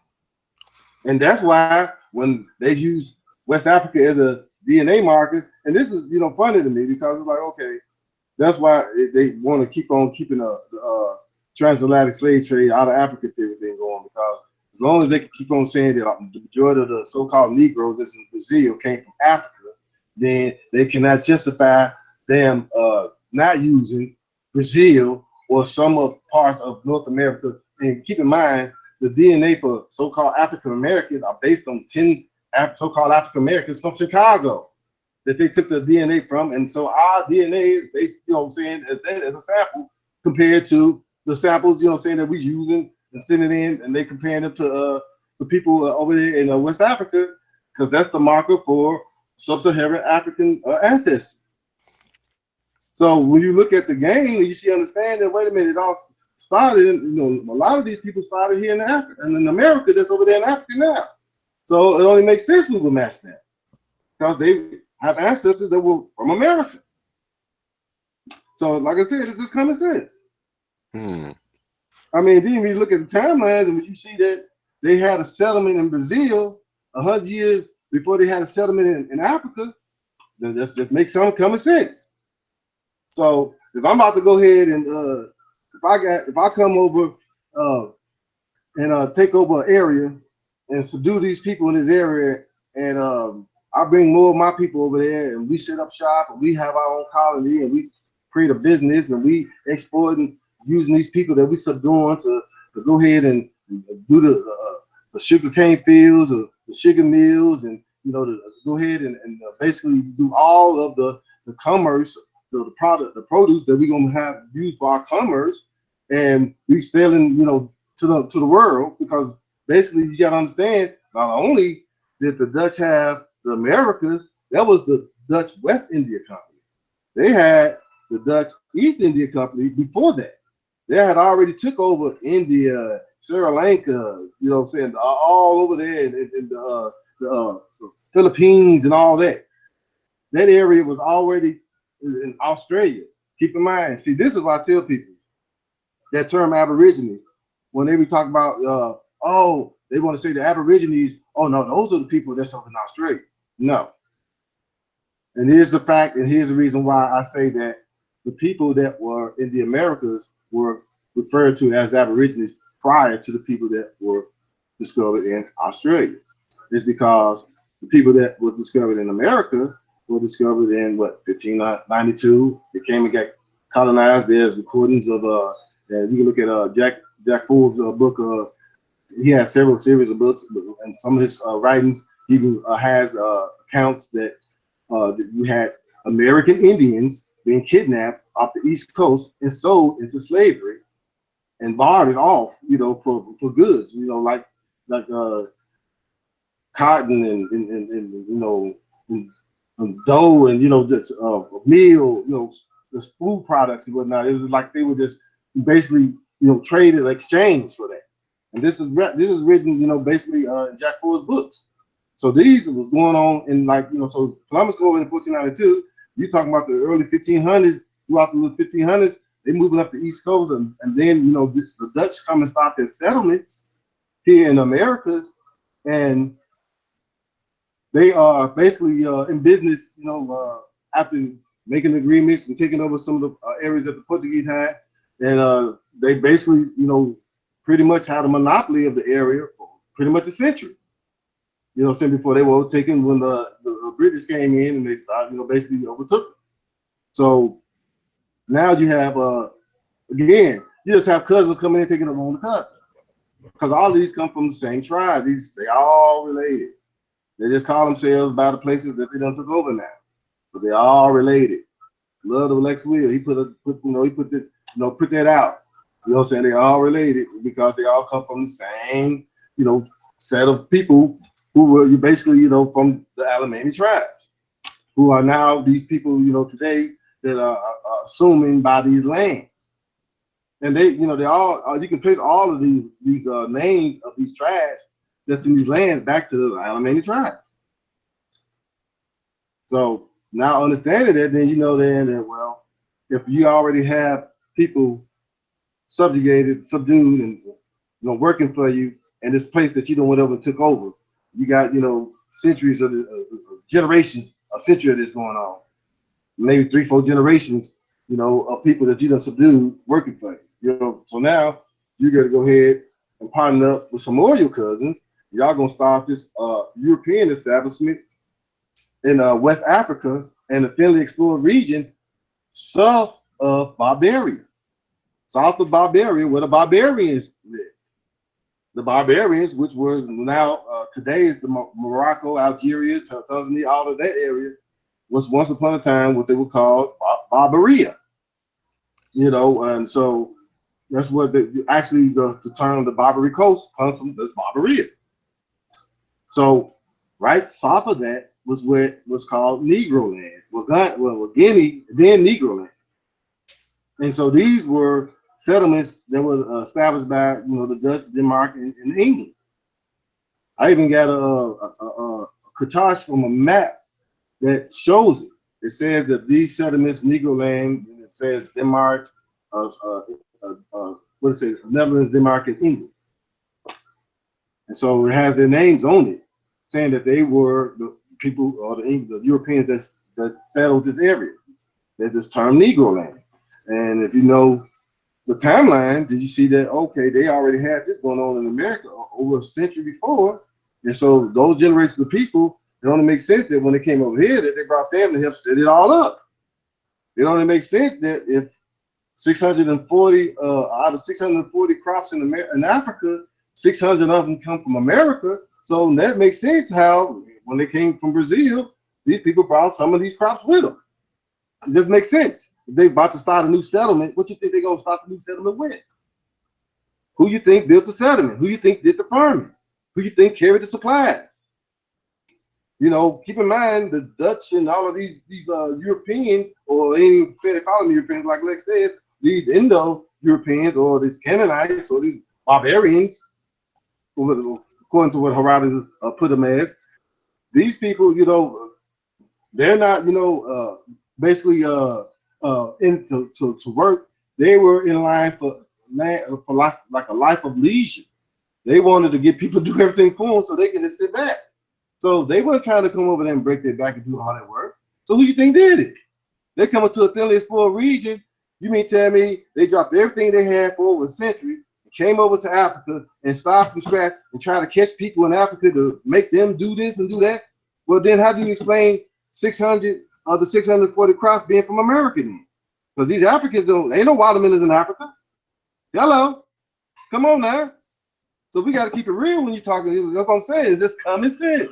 But you know what? They would tell you that. They would see these people, especially these stupid ass Afro street guys, man.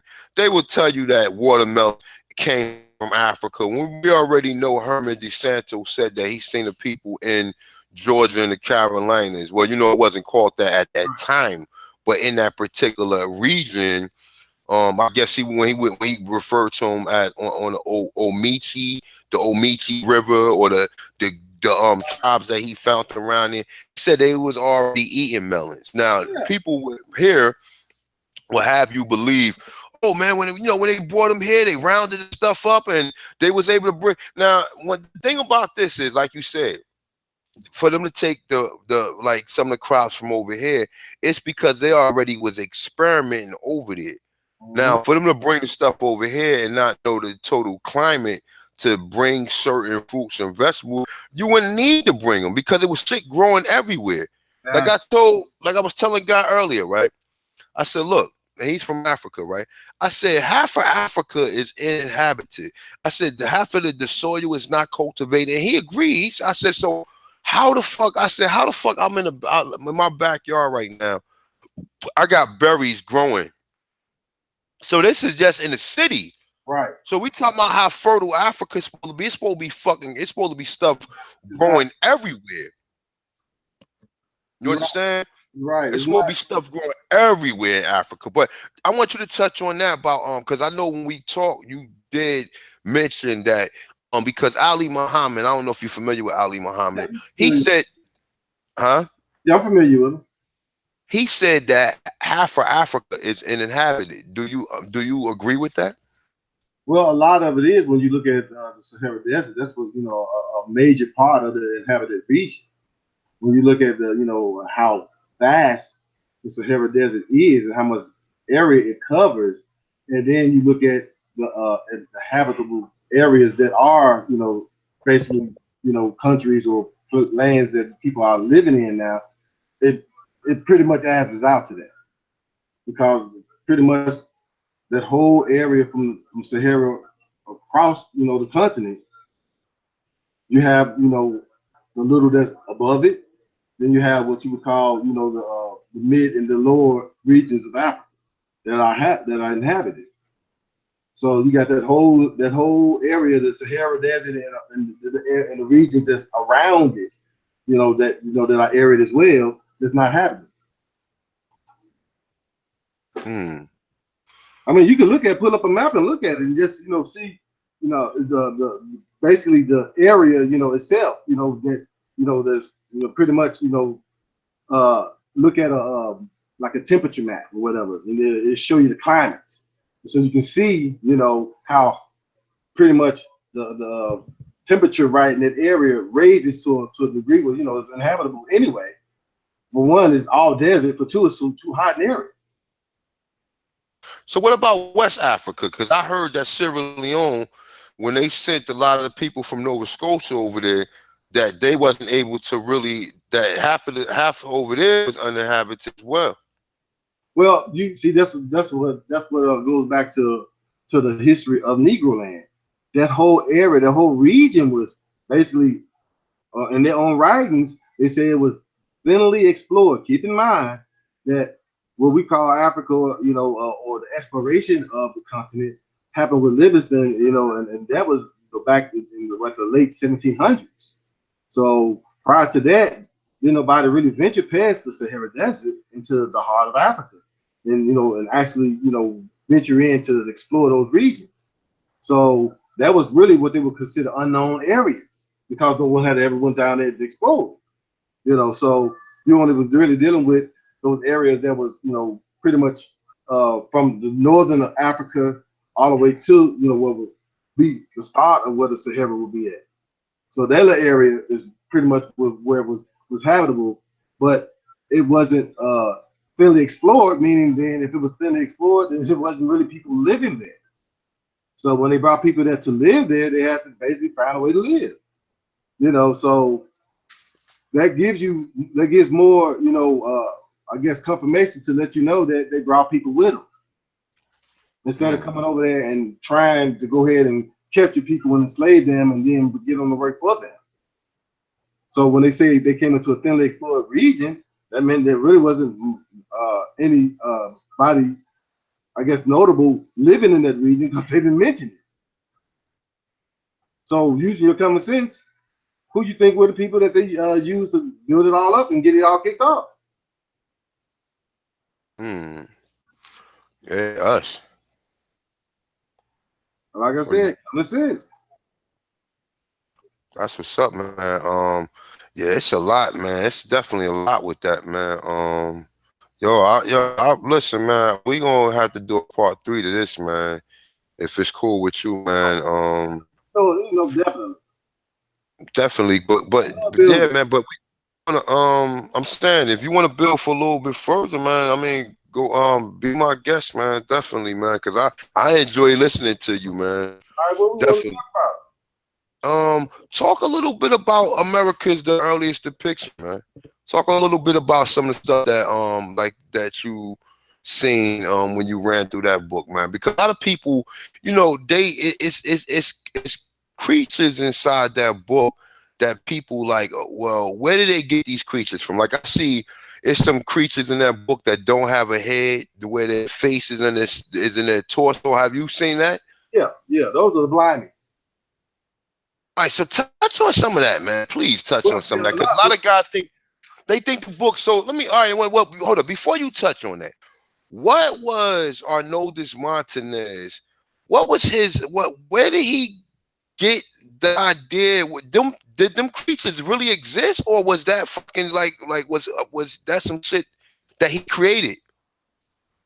all right, well, I would say that based on some of the like again, R6 will wake up. It touches a lot on what you just said, but a lot of the I guess the location for the events that was taking place in the Alexander's Book of Romances or the Romances of Alexander the Great was taking place like in what we consider Africa and Asia, India, those regions, and then and of course in Siberia up into the Caucasus Mountains.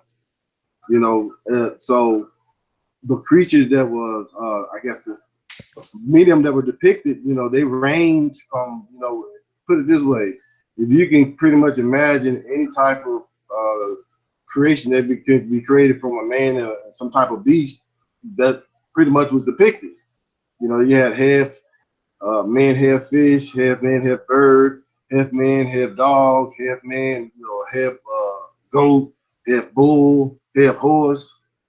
So you had all of these different, hybrids that have been depicted. Again, this goes back to the Book of Enoch, and the fall, the angels that fell, the 200 that fell to earth. Now, if again, in keeping with that thinking, if those accounts, if you feel and you hold those to be true, then it makes sense that these things did exist.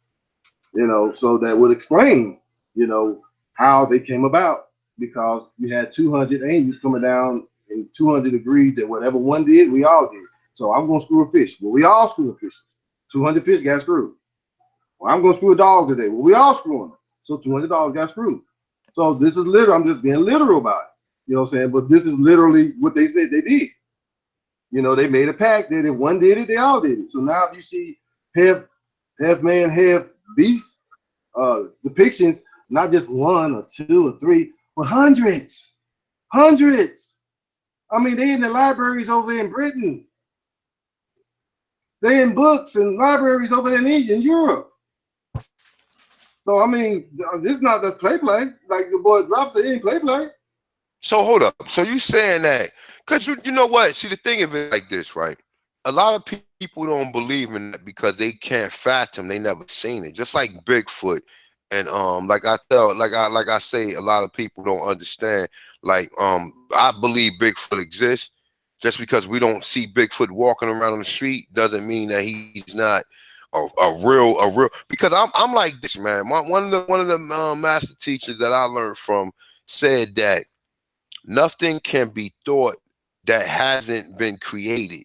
Right. So you can't think of nothing that hasn't been seen or hasn't been created, because where did that person create it from in his mind? You know what I'm saying? Most of the thing that you create from in your mind is things that you have seen on this planet. Like Solomon said, there's nothing new under the sun. Exactly. So if you see creatures walking on, I mean creatures with like half, like you said, half animals, and these different animals that you talking about. Yeah, I mean no, go ahead. They got the skeletons, bro. I'm telling you, they got the skeletons. A lot of these museums got them locked up. They got skeletons of this stuff. That's what I'm Bro, I trying to tell believe y'all. it. I believe I got a skeleton myself of the mer lady, of a mer lady, and they got it inside of a museum. They got like the skeleton of her legs and everything. Yeah, that's what I'm Um, saying. Okay, put it like this. For those who don't believe that stuff like that existed, you can look, Google up, what is it, circus freaks or grotesque or deformed people or whatever, any type of, I guess, the formalities or whatever. You can look up people with these conditions, and you will see that these genes still exist today from these hybrid beings. You can see mm, two heads. You can see people with four legs. You can see people with four arms. You know what I'm saying? That have been born, and basically they got photographs of. So you're like, okay, well, you can see a woman with a horn growing out of her head or a man growing a horn out of his head. Let you know that we don't grow horns out of our heads, but what does? So what was he mixed with? They got pictures of a man look like a lamb-faced man. That y'all know everybody heard of the elephant man. These yeah. what they would call monstrosities existed. So if you got pictures of people that actually look like this, how come it's so far-fetched to believe that this happened in ancient times? Damn, that's deep. Yeah, man, that's very deep. So some of the things that's in America is the earliest depiction. Um, Now, well, actually, you're talking about the creatures and stuff. That's in the Book of Romance, Alexander the Great. but there are some of them that's But it's inside the some, America. Montanas out here. Ronaldo Montana did draw a few creatures that he said that he had basically depicted that was, I guess, like in Brazil or somewhere like I believe in South America.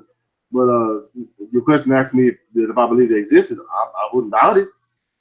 I would not doubt it because then there's some depictions of wild men here in America attacking really richly melanated brothers. I got a picture of that from Brazil. A wild man attacking a brother. He bent over, falling. He, got his kilt skirt on, his bun and everything, his feather, everything. And he's being attacked by a naked Neanderthal-looking wild man in Brazil. So I wouldn't doubt it. Yeah, damn, That's what yeah, I'm that's some, saying. that's some heavy, You that's some gotta, heavy stuff right there. you gotta Look, understand look, that there was a purge. There was some purges going on. Y'all gotta understand this. A lot of what Alexander did was purging. He went through and purged a lot of these creatures. He killed them off. So that their existence will be no more. So a lot of these creatures that they depict, in history, especially in the medieval time, basically during the period where they were basically what you call expurgating them. They were basically wiping them out. You still can see pictures in the 1400s, 1500s, drawings of Cyclops, one-head Cyclops, of blind with the faces on the chest, dog-faced men that's in the churches. Saint Christopher was a dog-faced man in Russia. You see what I'm saying? So you still have these images in the medieval time of these people or these beings that were basically, accepted in society. Some of them. But then, again, they were purged out because you don't see them as frequently as today as once upon a time, like say during the medieval time. But their DNA pops up every once in a while. That's why you see people with deformities or whatnot. damn, that's real. Yeah, that's heavy right there, man. That's definitely heavy, man. Um, yeah, man, yo, man, I like to thank you for coming through, man. Oh no, Um, no death. definitely, yeah. I just got a text from my father, man. He said he need me to help him do something. He about to pull up to my house in a minute, and it's almost 11 o'clock. Yeah, but look, man, listen. What we're gonna do is, actually, what I would like for you to do is, I sent you that encyclopedia, right? Yeah, I would check. Boom. All right, I want you to review a little bit. So when we're gonna make a video on, because I did up to 3. I believe we stopped at E. The Okay. next time we do the video, right? Before you do the video, we're coming. I help you. I show you how to share the screen and everything, right? and we taking turns. Ab Power, and a brother Jaguar Omen. I would love for you to come in with us on this video, man, as well as do part 3 to, you know what I'm saying, to the bill we doing, and as well as help me out with this documentary, man. It's You know, okay with you if you can find a time.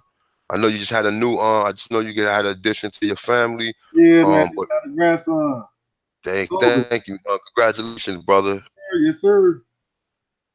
Yeah, the Most High is Um, great. that's right. All praise to the Most High. But yeah, definitely, man. You know, like I said, man, we in touch all the time, man. You know, you got my math if you ever need anything from me or you just want to talk about, you know, just we was talking yesterday Yeah. or whatever. But so yeah, man. I definitely want you to come in on this encyclopedia just so you get a chance, review it, man. And then, like I said, you could do something on your video about. I mean, you could do something on your channel about it because you're gonna find a lot of things in there You know what that though? you're gonna be. You know Yeah. what's funny? I already had it. I didn't, you know, I had saved it a while back, and I looked at it, and you know, went on to something else like I always do. But when I went to the link and I went to save it, and I already said it said save over the one I already had. I'm like, wait a minute, I already got it. Yeah, that's how I be. Yeah. That's how I be with a lot of information. A lot of information. Some of the information you already done had Yeah, is just that sometimes. but it got me to start looking into it though. You know what I'm saying? So I just stopped, you know, going through it like, oh, okay, yeah, I see what this brother talking about now. Okay. Yeah, I love to do that. One more question before you go. Right? Yeah. Was there lions over here? Did you hear anything lions over here?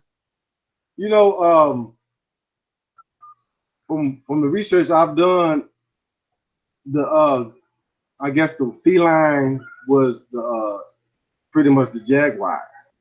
I don't have any information specifically about a lion per se. That's like say the one that's in America that was here. Again, I haven't really researched it either. But I'm just saying, in my research, you know, that I've done, like say on the big cats of the Americas, it had one similar to a lion, but they called it a cougar. You know, so it's all about, you know, semantics. You see what I'm saying? They're gonna try to change, just like they try to make it seem like the camel went from there. But when you really look at it, everything evolved, and basically a lot of this originated here. You know, so I was like, maybe it was you know, some at one point in time, but it could have been a situation like with a lot of the camels that were here at one point in time. They will move to another region, or maybe when, you know, that part of this landmass was split off, some of them went over to that region. I mean, it's, you know, a few plausible, you know, explanations for it, but the thing about it is, you know, they are now, you know, coming up with these bones and stuff that of some of these animals that existed here, and so they got to make some kind of, you know, explanation for it, you know, because they're like, well, the myth has always been that, oh, all this stuff started in Africa, everything started in Africa, but now they're seeing that there's stuff here in America that predates Africa, anything in Africa by thousands of years. So how did it start in Africa if it didn't, you know, we got stuff over here that's thousands of years older, you know, so that's, you know, a thing that we have to, you know, like a lot of people have to take into consideration as well, you know, when we're looking at things, you know, because the way the way that they, I guess, depict the narrative, they're always going to kind of support the out of Africa theory. They're always going to say something about, you know, it all began there, so to get your attention and, you know, everything to look towards that way. But So then, let me so look, I don't mean cut. So all right, so look, so when you saying that they all, because we all know that they try to put everything out of Africa or whatever. Is it that do they do that so we don't pay attention to this continent? first, I believe it's twofold. I believe, yes, they don't want us to pay attention to our motherland that's standing right up under our feet. They want us to adopt a stepmama that's across the Atlantic Ocean, and they also do it to further support the out of Africa theory. Because if you believe that all of all the animals and whatnot all originated in Africa, then that was the birthplace of mankind, which supports their theory. You know, my thing is this. Okay, if that's the case, then I believe, you know, just in researching a lot of stuff in antiquity, you know, which is prehistory. You know, they can't even comment on it because they want, you know, they went around to, you know, to comment. You know, so when you look at things that happened in antiquity, you see that there were different civilizations and different, you know, what you would call regions or land masses, you know, that existed with these people, these populations that have historically been there. You know, so to say that everything sprouted in one place, then how did it get here, here, here, and here? You know, to say that, then how did, you know, if all the trees started in Africa, then how come there are trees that are indigenous and only, you know, grown native in certain parts of the world that's not nowhere else? How you explain that then? You see what I'm saying? Or for that matter, animals or birds. You got birds and animals that are only indigenous to certain parts of the world. You know, so how do you explain that? And just like you were saying with the camel, the llama is in the camel family. Yeah, it's in the camel family. Yeah, exactly. So now look, no, go ahead. Go ahead. They're cousins, you know, they're related. Basically from the same, you know, same hybrid group. You know, so but actually what they say is that a llama is a hybrid of a camel. You know, Okay. but or mix between a camel and I forget the term that they use for the, I guess, the original animal or original camel prototype that was here. You know what I'm saying? Would it be a goat? Would you think one, between? there's two types of kids. One with a one hump and one with two humps. You see what I'm saying? So okay. So do you think? Look. So all right, I'm gonna ask you this one last question, and you know what I'm saying we can keep it moving after this. So all right, when you open up America's the earliest depiction, right? You of the female being held up by the two Europeans. What is your understanding of that picture? One that you know that ones that's the picture that's commonly tossed around. Do you recall the picture I'm talking about? yeah, I know exactly what you're talking about. All right. So what is the story behind that picture? Well, Because I see buildings and stuff behind it. yeah. Well, that's exactly.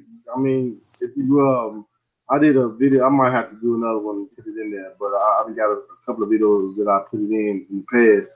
But they have what is it? The lies my teacher told me. I believe it's a video, and then they got a moment. What is it? A moment of truth, real history, told by, I think it was a network on the BBC channel. But anyway, they were basically breaking it down, and telling us that we're not African Americans, that we are Aborigines or descendants of the Aborigines of the Americas, and they were basically showing how when the conquistadors and the explorers or whatever, the invaders came here, how they marveled at the landscape and the buildings, the grandeur.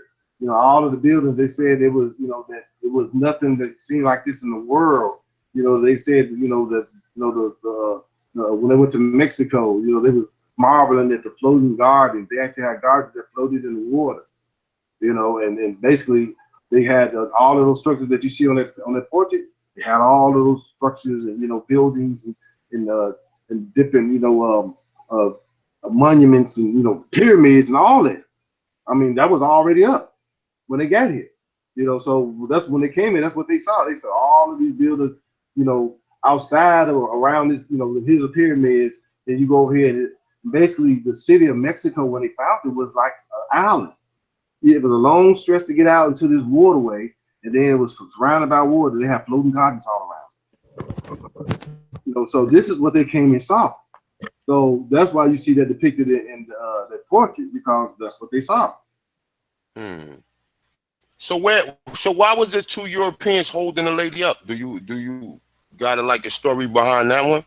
I mean, my all I have is just like a theory, or my opinion, and okay. That is that those when you look at how the picture is constructed, you see that you have the melanated person held up, being carried on the back of of the two, what you would call Indo-European or Caucasian, phenotype people.